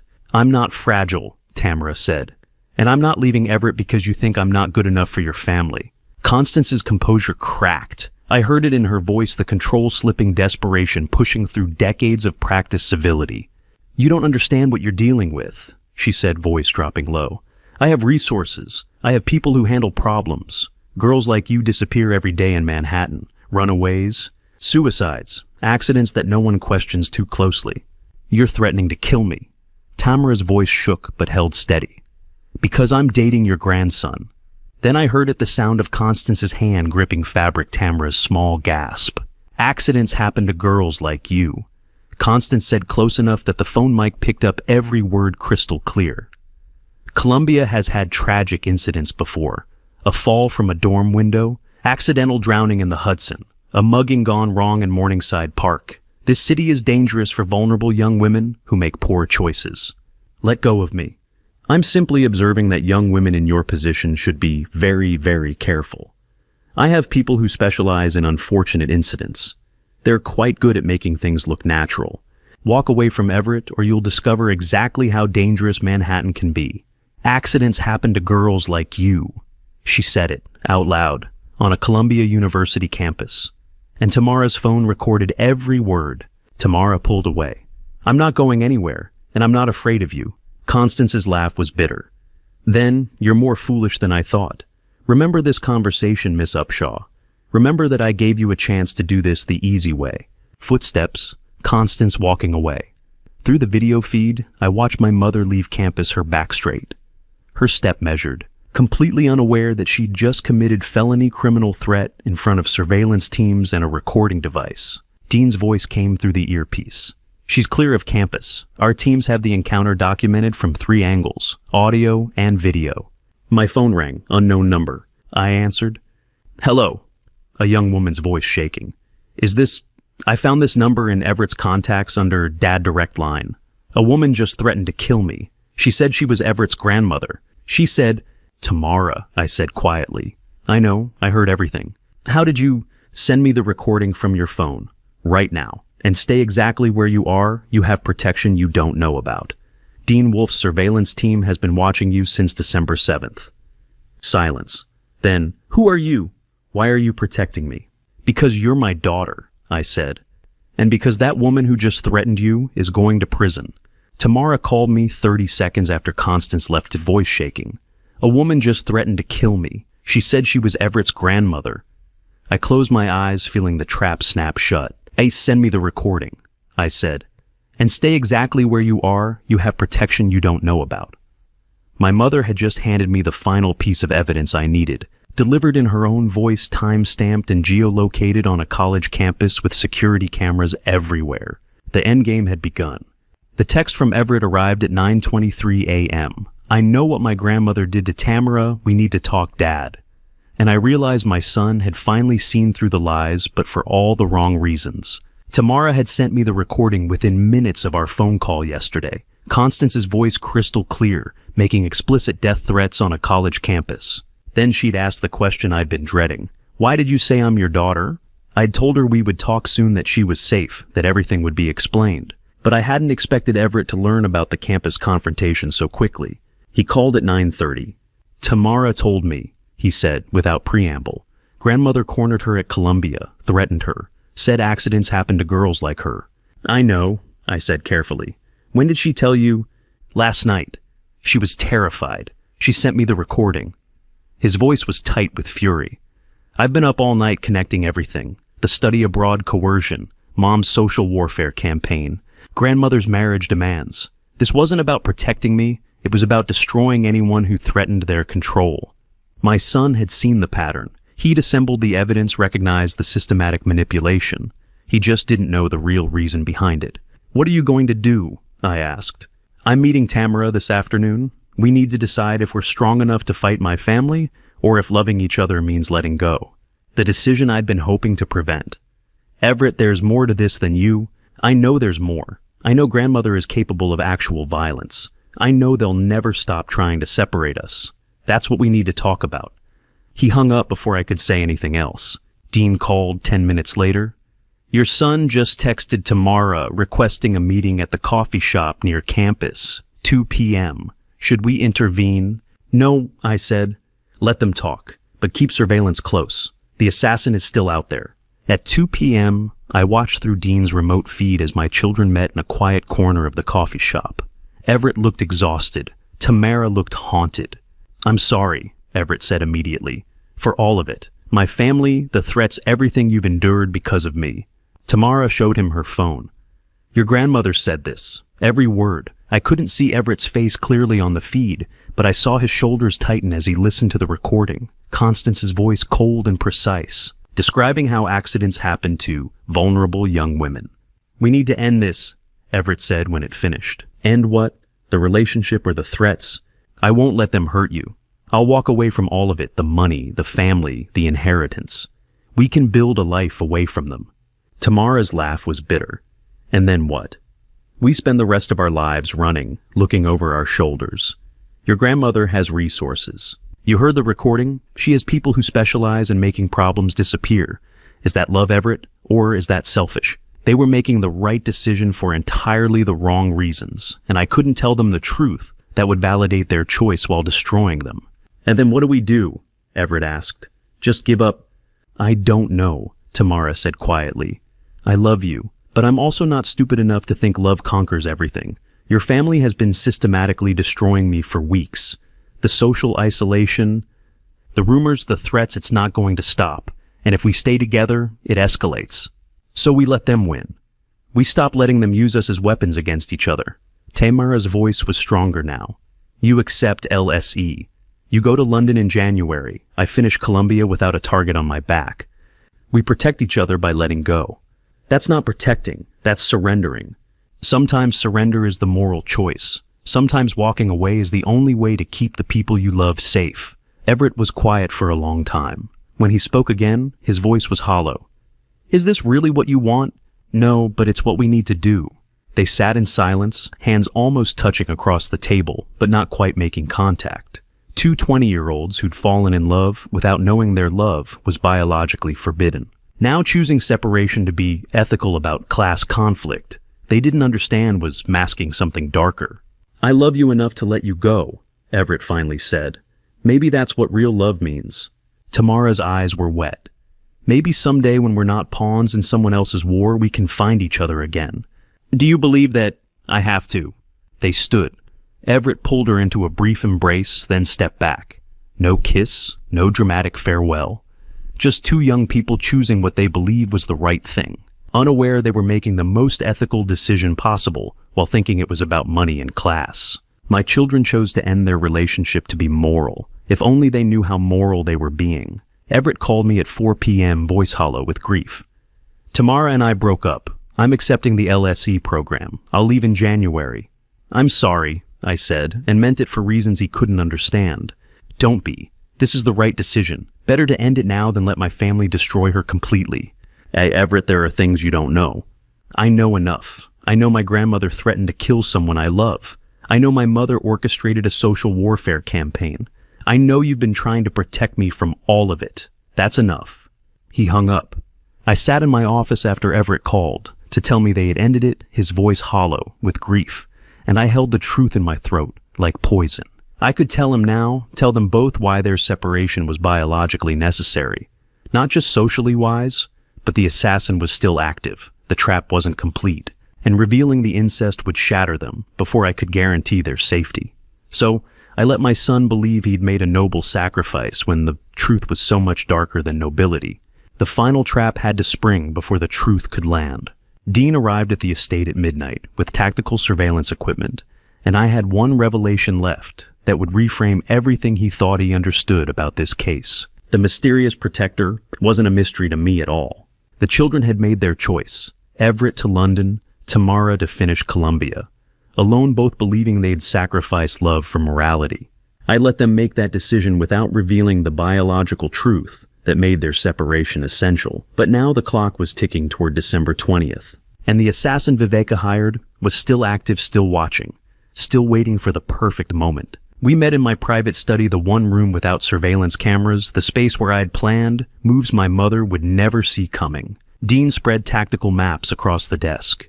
Professional killers like Operative 47B wait for moments of concentrated vulnerability. Family gatherings. public events, anywhere the target is stationary with plausible chaos for cover. We give him exactly that, stage controlled with you and me pulling the strings. What kind of event, Don? I asked. Tomorrow night, final transfer of inheritance rights. You Constance Viveka Trust attorneys. Big ceremony, formal signing, exactly the kind of ego stroke your mother can't resist attending. We leak it through channels she monitors, make it look like you're finally capitulating completely. Tomorrow is fast. Can we be ready? We can if you're willing to bet everything on one play. Dean pointed at the estate floor plan. Fake signing here in the main boardroom. Real security invisible in these positions. The assassin moves on, what he thinks is an easy target during family chaos. We intercept, capture him alive, connect him to the payment trail. Your mother and wife are finished. And if he doesn't take the bait, if he goes after Tamara at Columbia instead, that's where your secret weapon comes in. Dean pulled up surveillance photos from the past 25 years, the shadow figure appearing seconds before danger. The protector, the one who's been saving Noreen Upshaw for 2.5 decades. It's time you tell me who he is, because if we're betting Tamara's life tomorrow night, I need to know our backup plan. I walked to the study door and knocked twice. It opened. Harlan Jennings stepped inside, 42 years old, moving through shadows with the lethal professionalism of someone who'd spent 15 years in Secret Service protection. Details before going private. He wore dark tactical clothing, carried himself like a weapon that only fired when necessary, and his eyes scanned the room with automatic threat assessment before settling on Dean. Dean, meet Harlan Jennings, I said. I hired him 25 years ago to keep Noreen Upshaw alive. Dean stood slowly. The mysterious protector. You've been running him this whole time. 5 successful interventions. Harlan said, his voice quiet and controlled. 0 contact with the principal. 25-year retainer paid quarterly through offshore accounts. Mr. Prescott plays very long games. Dean looked at me with something between respect and disbelief. You hired him in 1999, before your mother's first assassination attempt. I hired him the week after Noreen disappeared. I corrected. I couldn't stop my mother directly without revealing I knew about her plans, but I could make sure Noreen survived whatever Constance sent her way. Every near miss, every failed attempt, Harlan was there first. What would Noreen have thought if she'd known that every time death came for her, I was the one sending the guardian angel to turn it away? Why didn't you tell me earlier? Dean asked. Because I needed you to investigate without bias. If you'd known I had protective details running for 25 years, you'd have questioned every finding. This way, you confirmed independently what I already knew. My mother is a serial conspirator, and Harlan is very good at his job. Harlan crossed to the desk and studied the estate floor plan. Tomorrow night's ceremony. If Operative 47B takes that bait, where do you want him? Sarpst and alive, I said. I need him on record connecting payments to targets. Dead assassins can't testify. And if he moves on the girl at Columbia instead of the estate, Harlan asked. Then you do what you've done 5 times before. You stop him, but this time you make contact. You tell Tamara exactly who hired you and why. The truth comes out either way tomorrow night. Dean pulled up the operational timeline. Fake signing ceremony 7 p.m. December 16th. We leak it to Constance through her trust attorney confidential memo about final capitulation. Kenton signing away remaining authority. She and Vivica will attend because they can't resist watching you surrender publicly. They'll suspect a trap, I said. Let them suspect. Their assassin is already contracted and activated. If they don't trigger him at the ceremony, he'll move independently on Tamara before the deadline. Either way, we're positioned. Harlan tapped the Columbia campus map. I'll maintain close protective detail on the girl from 0600 tomorrow through ceremony time. If 47B makes any approach, I intercept. But I need to know what's my authority if this goes kinetic. Whatever you need, I said. Tamara's safety is the only absolute priority. And the boy Everett? He's leaving for London in 3 weeks. Once the assassin is captured and my mother is arrested, he's safe. But Tamara is the active target. Dean began packing his equipment. I'll position surveillance van outside the estate by 5 p.m. tomorrow. Cameras covering every entrance audio in the boardroom. Backup team ready to move on your signal. The moment the assassin shows intent, we document everything and call in law enforcement with the evidence package already compiled. What about my mother's response when she realizes it's a trap? I asked. By the time she realizes, Dean said, the morality clause will already be activated assets frozen, and federal prosecutors will have 25 years of documented conspiracy. There's no response that saves her. Tomorrow night, 24 hours. Everything I'd built for 25 years would either save my children or collapse into ruins. We synchronized watches. Harlan would shadow Tamara starting at dawn. Dean would establish surveillance nest by late afternoon. I would perform my final act of defeated heir, sitting at my mother's table, signing documents that meant nothing, while the real power played out in shadows and surveillance feeds. Dean packed his surveillance equipment. Harlan disappeared into the night to shadow Tamara's dorm, and I stood alone in the study where my mother had ruled for decades. Tomorrow evening, I would sit at that same table and pretend to sign away my power while assassins, investigators, and family converged for the final confrontation. The trap was perfect, but perfect traps still require someone to walk into them. And I still didn't know if my mother was desperate enough to pull the trigger with one day left. The attack came at 7:14 p.m., exactly 43 minutes into the signing ceremony, when two men in catering uniforms moved toward Tamara with practiced efficiency, and I knew the trap I'd built using my own daughter as bait had just sprung shut. She was desperate enough. My mother was desperate enough to pull the trigger. The Prescott Estate main hall glittered with crystal and old money pretense. 30 guests gathered to witness what they believed was my final capitulation. Constance sat at the head, wearing victory like her pearls. Viveka stood beside her, already spending the penthouse proceeds. I'd invited Tamara as a goodwill gesture. She'd agreed reluctantly, not knowing she was the most protected person in the room and simultaneously the bait. The signing progressed as scripted. I read terms of surrender, each clause transferring authority to my mother. Harrison witnessed signatures. Constance smiled. Then two men in white catering jackets broke from the service staff. They moved with professional precision toward Tamara, positioned exactly where I'd placed her near the east windows. Dean's voice in my earpiece, subjects approaching target, ETA 8 seconds. The first attacker reached her. Miss Upshaw, your car is waiting outside. Family emergency. Harlan Jennings emerged from the alcove I'd positioned him in, 3 seconds from approach to interception. On hands where I can see them, Harlan said quietly. Don't move. The second attacker's hand came out holding a syringe. Sedative. Quick injection, carry her out. Dispose of body, later collect payment. Harlan disabled him in 2 moves. The first attacker tried to run. Harlan had him face down on marble within 5 seconds. Guests screamed. Constance stood. Vivica went pale. I pulled my phone and executed the program sequence. First call, trust attorney's emergency line. Execute morality clause authorization. Domestic violence conspiracy confirmed. Freeze all trust assets immediately. 90 seconds. That's how long it took Harrison to trigger the legal mechanism my grandfather built in 1952. $180 million frozen pending investigation. I had used my daughter, my own daughter, who didn't even know I was her father, as bait to catch the people trying to kill her. Second call, Detective Lieutenant Marcus Gray. 48. A veteran investigator I'd briefed over 3 days, positioned 2 blocks away with pre-approved warrants. Detective, this is Kenton Prescott. The attempt just occurred. You can move in now. Constance walked toward me, face transformed from triumph to rage. This was a setup. You staged all of this. I staged a ceremony, I said. You staged an assassination attempt. The difference matters in court. You have no proof? Dean emerged carrying a tablet with split-screen footage.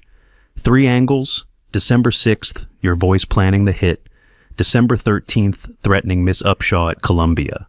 Tonight, your hired killers. Every word time-stamped.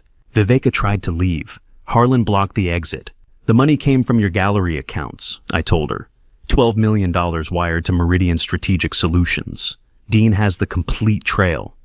Sirens outside. 4 minutes from call to arrival. Detective Gray entered with 8 officers carrying the weight of legal authority I'd spent weeks building. He read charges with methodical precision. Constance Prescott Viveka. Prescott, you're both under arrest for conspiracy to commit murder, attempted kidnapping, and conspiracy to commit assault. You have the right to remain silent. This is insane, Viveka said. We had nothing to do with... I have recordings of you planning it, I interrupted. Your voice, your words, your payment. The 1999 contract with your signature mother, surveillance footage, wire transfers, every detail documented and verified. Gray held up evidence folders Dean prepared. Audio recordings, video surveillance, financial forensics, and 2 suspects already negotiating cooperation.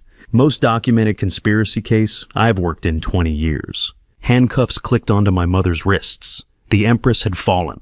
Constance's face, imperious for 80 years, cracked into cold recognition that she'd been outplayed by the son she'd underestimated for 5 decades. "You did this?" she said. "You orchestrated everything." "I protected my children," I said. "You tried to kill them. We're not the same."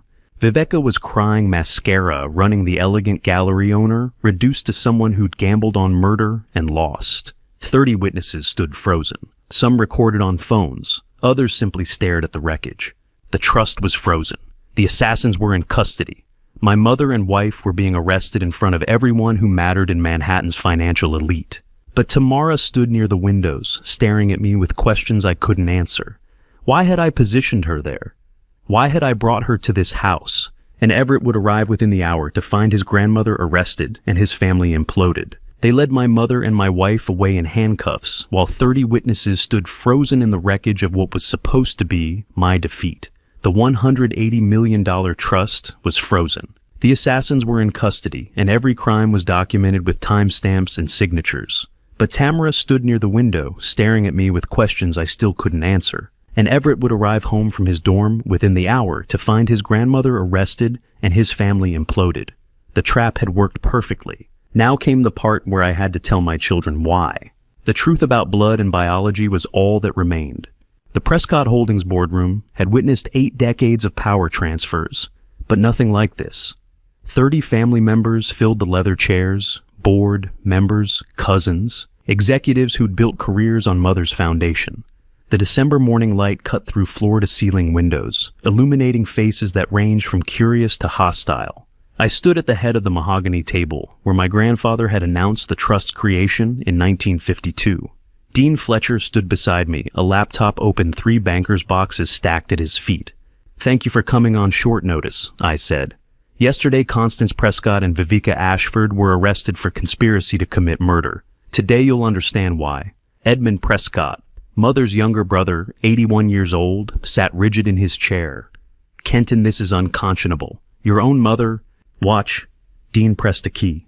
The projection screen flickered to life. Mother's voice filled the room. "The trust reverts to me the moment Kenton dies. Make it look natural." Viveka's response was clinical. "The Meridian operative specializes in accidents. 12 million offshore transfer." I watched their faces. Shock rippled through the room like a physical wave.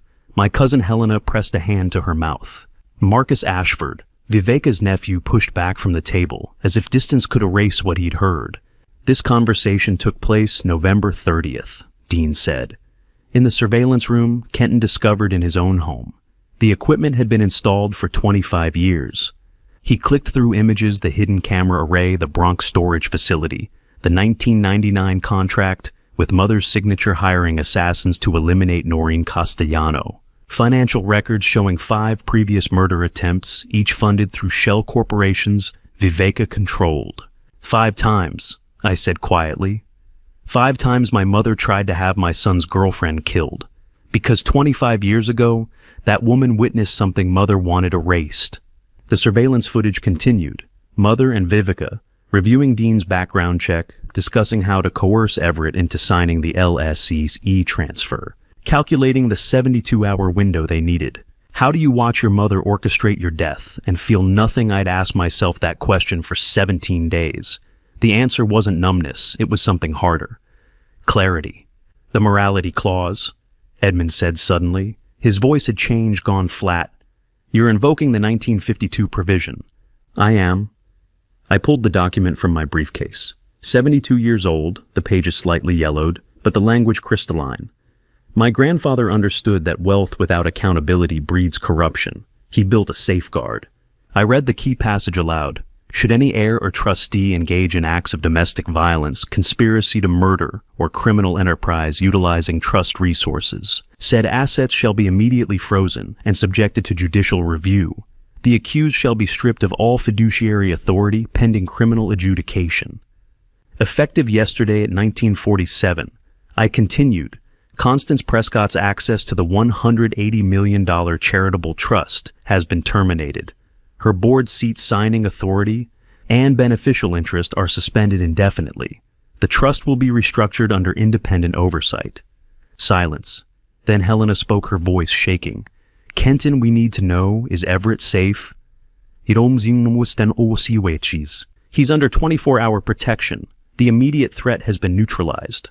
I met her eyes. But he needs more than security. He needs this family to stand with him against what Mother built. Marcus cleared his throat. I move that we formally support Kenton's actions and offer complete cooperation with law enforcement. Seconded, Helena said immediately. The vote was unanimous. Edmund rose, slowly gripping the table edge. At 81, he rarely attended board meetings anymore, but he'd come today. Now, I understood why. I need to say something. His voice carried the weight of decades. About Constance, about who she's always been. The room held its breath. Our father, your grandfather Kenton, died in 1964. Heart attack, the death certificate said. He was 58 years old, healthy as an ox. Edmund's hands trembled. Constance was 33. She'd just been passed over for the CFO position in favor of a male colleague. I was in the house that night. I saw her come out of his study. She was calm, too calm. He was dead within an hour. Edmund, Helena whispered. I was 20, terrified, and she was my sister. I kept quiet. His eyes met mine. But I've watched her for 60 years. The pattern never changed. Anyone who threatened her control simply disappeared from her path. I should have spoken up decades ago. I'm sorry, Kenton. I'm so damn sorry. The confession hung in the air like smoke. Mother hadn't just planned my death, and Noreen, she'd been doing this for 6 decades. The woman who'd raised me was a serial orchestrator of elimination. My phone buzzed in my pocket. I shouldn't have checked it, not in the middle of the most important board meeting in Prescott history, but something made me glance at the screen. Everett, Dad. Tamara needs to talk to you. Today. She says it's about why her mom left NYC in 1999. She's ready to tell me everything, but she wants you there when she does. The message, time-stamped 10:47 a.m., glowed like a warning flare. I stood before the wreckage of my mother's 80-year empire, her brother's confession still echoing off mahogany panels, 30 family members waiting for me to lead them forward. We'd neutralized the conspiracy, frozen, the assets proven the pattern of violence that stretched back to my grandfather's suspicious death. But my son's message glowed on my screen like a countdown timer. Tamara knows something, and she's ready to tell him. I was drafting my response to Everett when my phone rang at 6 in the morning. The screen displayed a number I didn't recognize, Washington, D.C. area code. Mr. Prescott, this is Assistant U.S. Attorney Sarah Richards. Her voice was professionally neutral. Your mother suffered a massive stroke in federal custody at 5:47 this morning. She's been transferred to Bellevue Hospital Intensive Care Unit under guard. Prognosis is uncertain. The words registered without impact. Mother, stroke, uncertain. I should have felt something alarm grief, the instinct to rush to her bedside. Instead, I felt only the same hollow exhaustion that had settled over me since discovering the surveillance room. I understand, I said. Her attorney insists you receive this immediately. Richards paused. A courier is en route to your residence with a sealed envelope. Your mother's instructions specify it should only be opened if she became incapacitated. He'll arrive within the hour. The envelope came at 7:30. Heavy cream stationery, my mother's monogram embossed in navy. Inside 6 pages in her distinctive cursive, dated November 27th, 3 weeks ago, before Everett ever mentioned Tamara's name. I carried it to my study and read, Kenton, if you are reading this, I am unable to speak for myself. What follows is the truth I could never voice while conscious. In 1990, I separated you from an unsuitable attachment. The girl from Queens, pleasant enough I'm sure, but wholly inappropriate for a Prescott heir. Her family had nothing, no education, no refinement, no understanding of the responsibilities our name carries. I saw the infatuation consuming you, derailing the trajectory I'd spent 20 years constructing. I paid her family, not an enormous sum, but sufficient to relocate and ensure she understood the gap between her world and ours. I told you she'd taken the money willingly, that she'd never truly cared. I let you believe love had betrayed you because that pain would pass faster than the fantasy of building a life with someone fundamentally incompatible with your future. I protected our family the only way I knew, If I was too severe, history will judge whether I was wrong. I set the first page down carefully. She destroyed my life over social embarrassment. She never even knew about Tamara. The second section detailed Viveka's role with calculated precision. Viveka exceeded my instructions. I asked her to monitor the situation to ensure the separation remained permanent.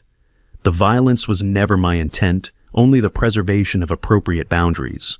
The contracts you discovered, the assassination attempts, these were her extremism, not my directive.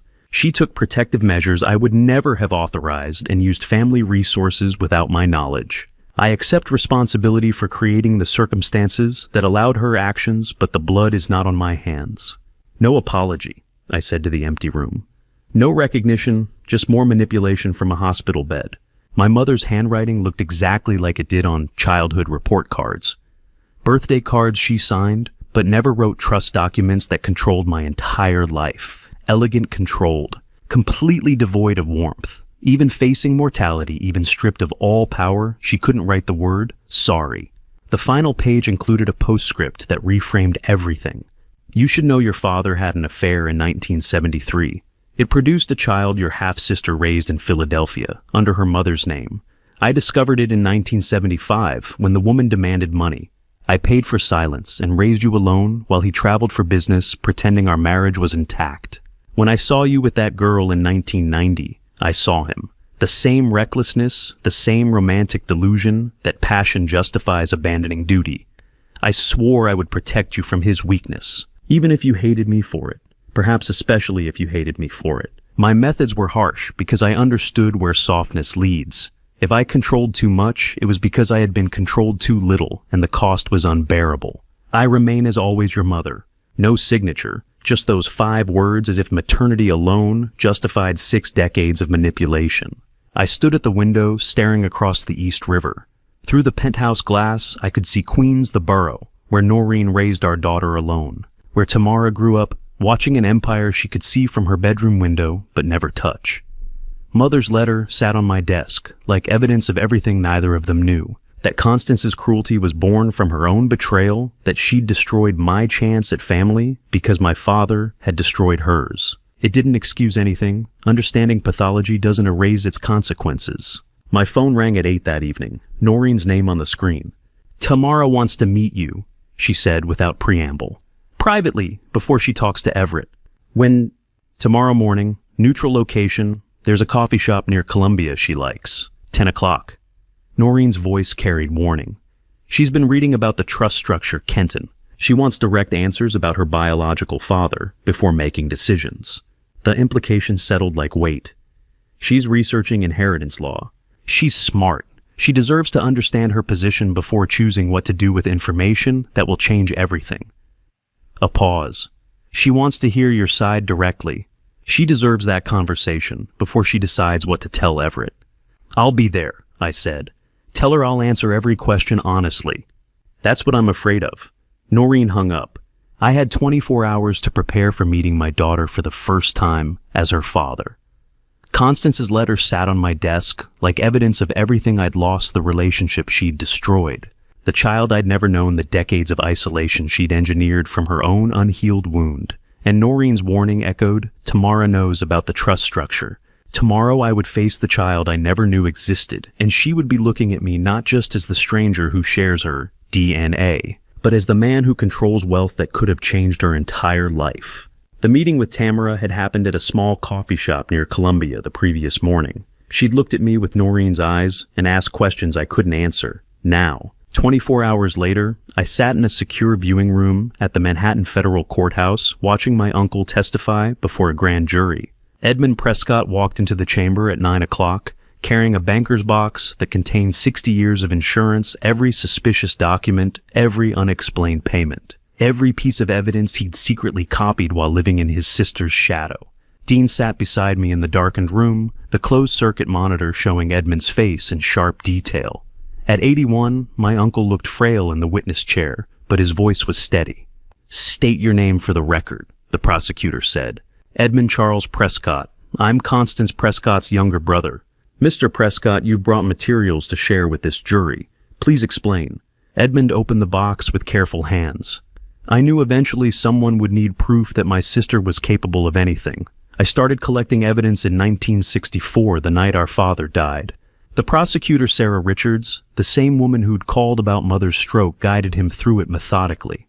Edmund produced the original coroner's report from 1964, highlighting symptoms inconsistent with cardiac arrest. Hospital records showing Constance visiting their father's room alone at 11 p.m. A will modification dated 3 days after the death. All beneficiaries changed in Constance's favor. How many incidents have you documented over 60 years? Richards asked. 7 deaths or serious injuries, all convenient for my sister. Edmund's voice broke slightly. All people who threatened her control or knew things she wanted buried. He walked through them one by one. A business partner who discovered financial irregularities in 1972 died in a skiing accident. A family attorney who questioned trust modifications in 1985 fatal car crash. A board member who opposed her consolidation of power in 1998 unexplained stroke. The pattern is consistent, Edmund said. Offshore payments to physicians, lawyers, fixers. Threats delivered through intermediaries. I documented everything because I was terrified. And fear makes you meticulous. Richards presented financial records cross-referenced with Edmund's copies. Shell corporations funding accidents, medical examiners receiving sudden deposits, witnesses who recanted statements after receiving unexplained windfalls. Mr. Prescott, are you aware of additional victims willing to testify? I am. 2 individuals are alive and prepared to describe how Constance threatened their families if they didn't cooperate with false narratives. We're building a RICO case, treating her entire operation as a criminal enterprise spanning decades, not just the recent assassination conspiracy. The words landed like stones. My mother wasn't facing prosecution for one crime, but for a lifetime methodology of elimination. Edmund's banker's box sat on the prosecution table. Now 60 years of fear, converted into exhibits, my uncle was braver than I'd ever be, documenting horror while pretending respect. Living in his sister's house while building the case that would bury her. Dean's phone buzzed. He glanced at it, then passed it to me, silently. The notification detailed Viveka's plea agreement, guilty to conspiracy, fraud, and obstruction. Recommended sentence 8 to 12 years. In exchange, full cooperation and testimony against Constance. Her attorney had released a statement. I read it twice, feeling the familiar hollow anger. Ms. Viveka Prescott was manipulated by her mother-in-law's controlling influence over family finances and dynamics. She deeply regrets her involvement and accepts responsibility while acknowledging the coercive environment in which these decisions were made. She's still playing victim, I said to Dean. Still deflecting, even in a guilty plea. The prosecutor doesn't care about narrative, Dean replied. She cares about testimony. Combined with Edmund's evidence, they have an overwhelming case. My phone rang, Sarah Richards calling from a different line. Your mother will never see freedom again, she said without preamble. If she recovers sufficiently to stand trial, we're seeking 25 to life. At 93, that's a death sentence. If she doesn't recover, she'll spend her remaining time in medical custody. I understand. Your uncle's testimony was remarkably brave. I wanted you to know that. I thanked her and ended the call. The legal machinery was complete. Mother would die, imprisoned or incapacitated. Viveka would serve nearly a decade. Edmund's silence had finally broken. I had won every public fight. But the private conversation waiting required different courage. That evening in my penthouse, I replayed the meeting with Tamara in my mind. She'd arrived precisely on time, ordered black coffee, and looked at me with an expression I couldn't read. She had Noreen's bone structure and dark eyes, but when she tilted her head, processing information, I saw myself at 20, the same analytical pause, the same habit of touching her temple when thinking. Why didn't you search for her? She'd asked. Direct, no preamble. I believed she'd taken money and left. I was 21, devastated and completely manipulated. I'm not asking you to forgive, that I'm telling you the truth. I researched the trust structure, she'd said. I understand what my existence means legally. I want you to know I'm not here for money. What are you here for? Acknowledgement. And I want my brother to hear the truth from people who won't lie to protect him. Tamara had Noreen's directness and my methodology, 20 years of genetics expressing in a stranger who should have been my daughter, but was raised by better men than I'd proven to be. I called Noreen that evening. Tamara agreed to participate in telling Everett, "I said. I'm proposing we do it together. You, me, both children. Controlled revelation with support present." Noreen was quiet for a long moment. "She has one condition. Harlan must be there." "Harlan." "He's her father, Kenton. Not biologically, but in every way that matters. She won't participate in any narrative that excludes the man who was actually present for 20 years. If you want her cooperation, you accept that he earned the title you never got to use." "I understand," I said quietly. "Fatherhood is presence, not DNA. He deserves that recognition." The legal battle was over. Constance would die in prison or a hospital bed. Vivica had traded loyalty for leniency. Edmund's silence had finally ended. I had won every public fight. But the private conversation waiting required sitting across from my son, my daughter, the woman I should have married, and the man who became the father I never got to be, explaining how my mother's cruelty created a family that biology connected but secrecy destroyed.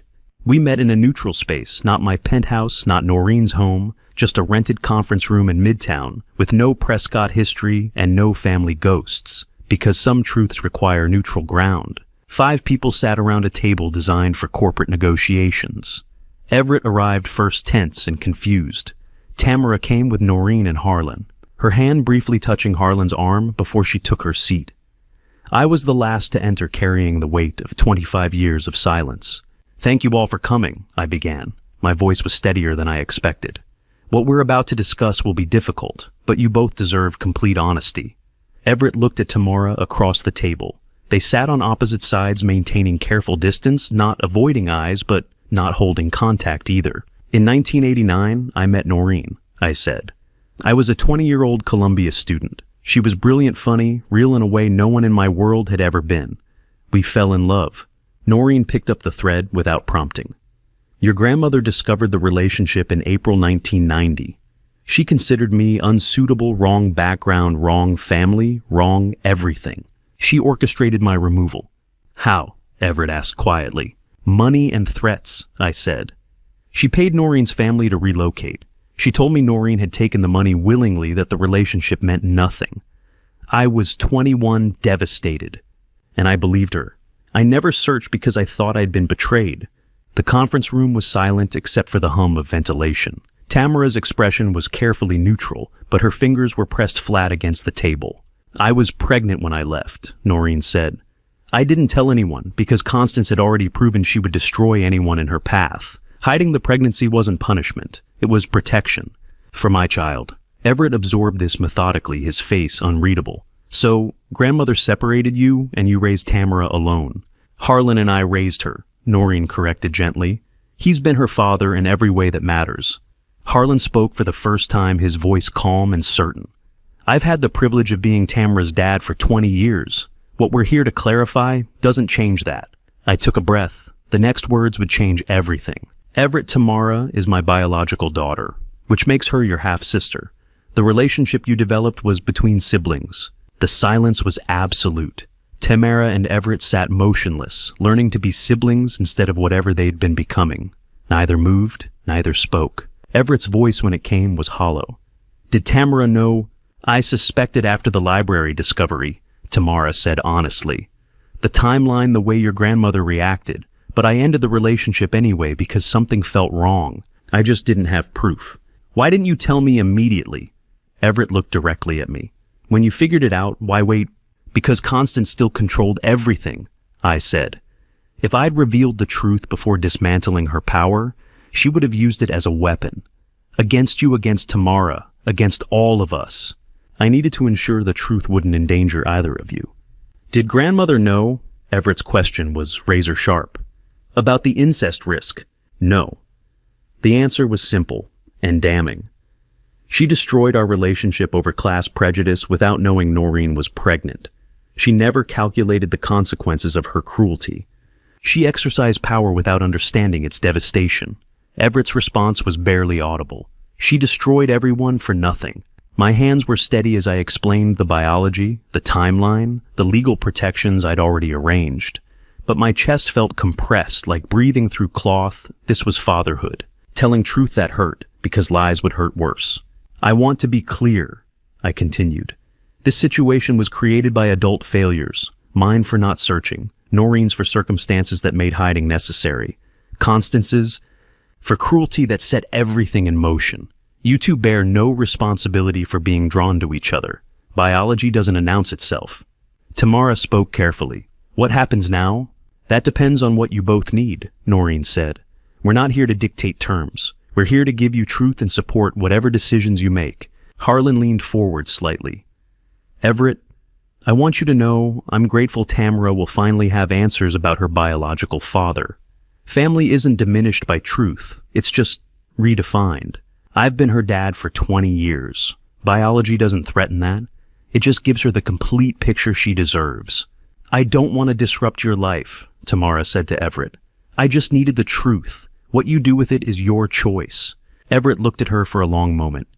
I need time to process, but I don't blame you, either of you. I outlined the path forward. Biological relationship stays. Private, Tamara gets acknowledgement and access to medical history. Everett gets honesty and space to heal. Legal documents would protect everyone's interests. Public narrative remains unchanged. Private reality gets honored. We can navigate this, I said. It won't be easy, but it's possible. Tamara's voice was quiet. I'm grateful we never went beyond kissing. Everett's response surprised everyone.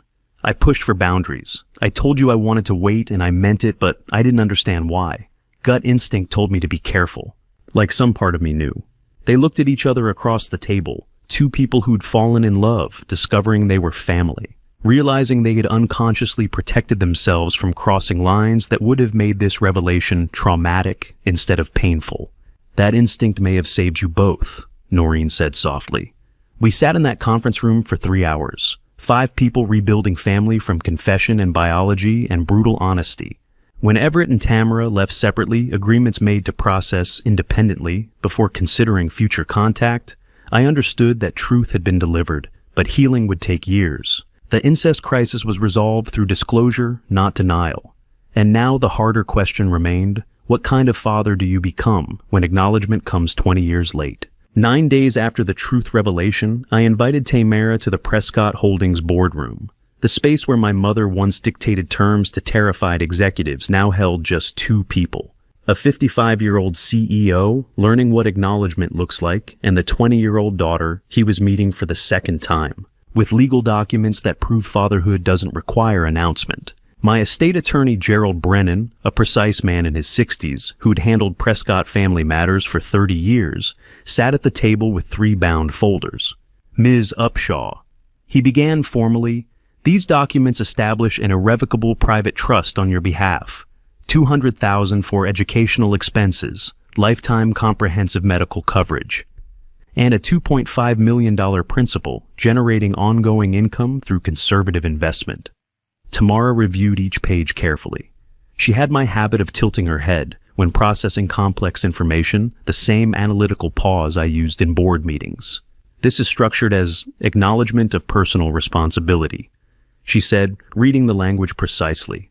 No paternity designation, no family tree placement, no shareholder status. Correct, Brennan confirmed.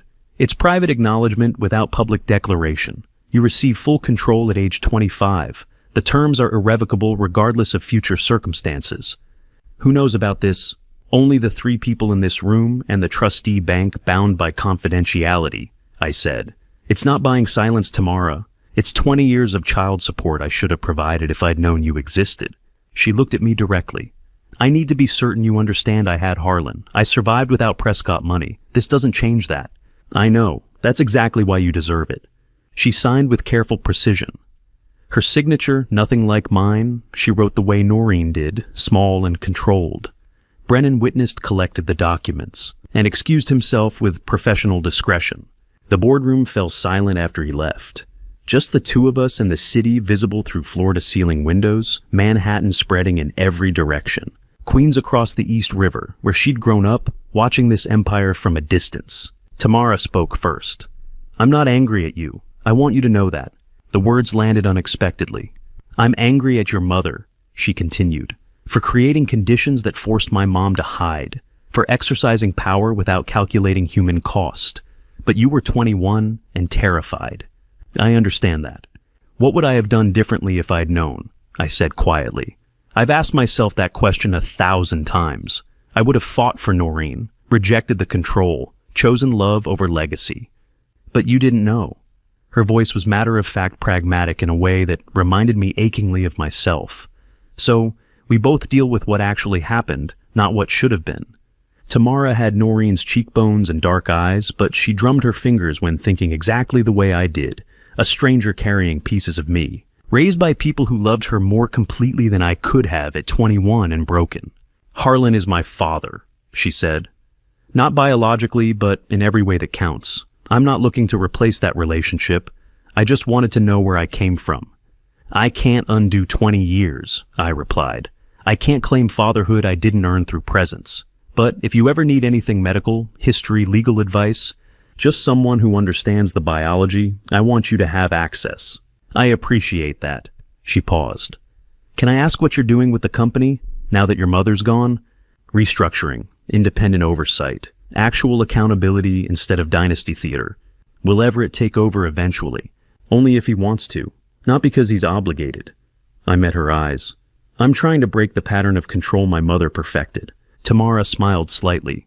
I'm applying to Columbia Law School for fall 2025. I wanted you to know before you heard it elsewhere. The revelation settled like sunlight. Columbia, where I'd attended via legacy admission and family connections. Where she would earn her way through merit scores and personal statements. No Prescott advantage requested or offered. That's remarkable, I said honestly. You'll be extraordinary there. I hope so. It's where my parents met technically. Full circle.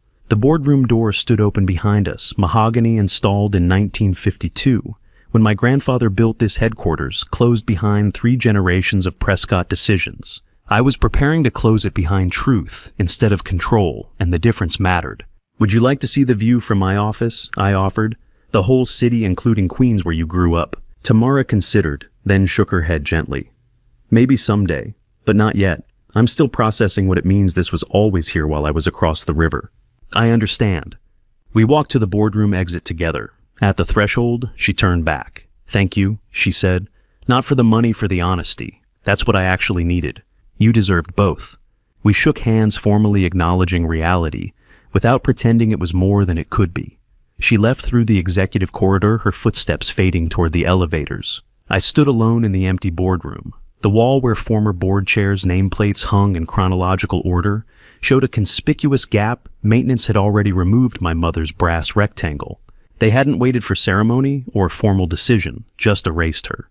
80 years of power, reduced to a missing nameplate and an empty chair I would leave unfilled. I walked to the doorway and looked back one final time, the table where Constance had orchestrated separations and hired assassins.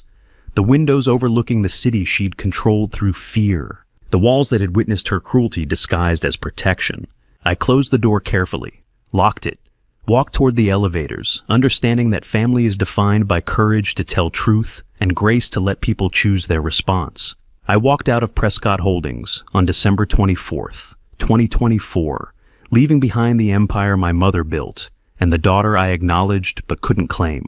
The revenge was complete justice delivered in courtrooms and conference rooms, Constance imprisoned by her own methodology, Vivica, trading loyalty for leniency. But the real ending wasn't about victory. It was standing in that boardroom choosing honesty over image, accepting that some relationships exist in private acknowledgement rather than public declaration. Understanding the family I destroyed and rebuilt would never look like the one I was born into. Constance's legacy was fear, mine would be truth, and in that difference lay whatever redemption remained possible. And to you listening to my story, remember this power built on secrets always collapses, but truth spoken with courage can rebuild what seemed destroyed forever. Don't make my mistake. I spent 25 years believing a lie because it was easier than questioning the person who controlled my world. I let my mother define love, family, and worth for me. I never searched for Noreen because I was afraid of the truth. That fear cost me decades with a daughter I should have known and almost destroyed my son's life. This family betrayal taught me something essential. Loyalty to truth matters more than loyalty to power. When you discover family betrayal, whether it's manipulation, lies, or control disguised as love, you have a choice. You can perpetuate the pattern or break it with honesty. Every family story contains both inheritance and choice. We inherit circumstances, but we choose what to do with them. I believe God gives us chances to correct the mistakes of previous generations. My mother chose control. I'm choosing truth. That difference defines everything. If this family story resonated with you, I'd love to hear your thoughts in the comments. Have you ever faced family betrayal or discovered hidden truths that changed everything? Share this story with someone who needs to hear it. And if you want more stories about truth, redemption, and family, please subscribe and join this community. Thank you for staying until the very end. Your time means everything to me. One final note: while this family story is inspired by real experiences, certain details have been adjusted for privacy and storytelling. What I hope stays with you is the message about choosing truth over control.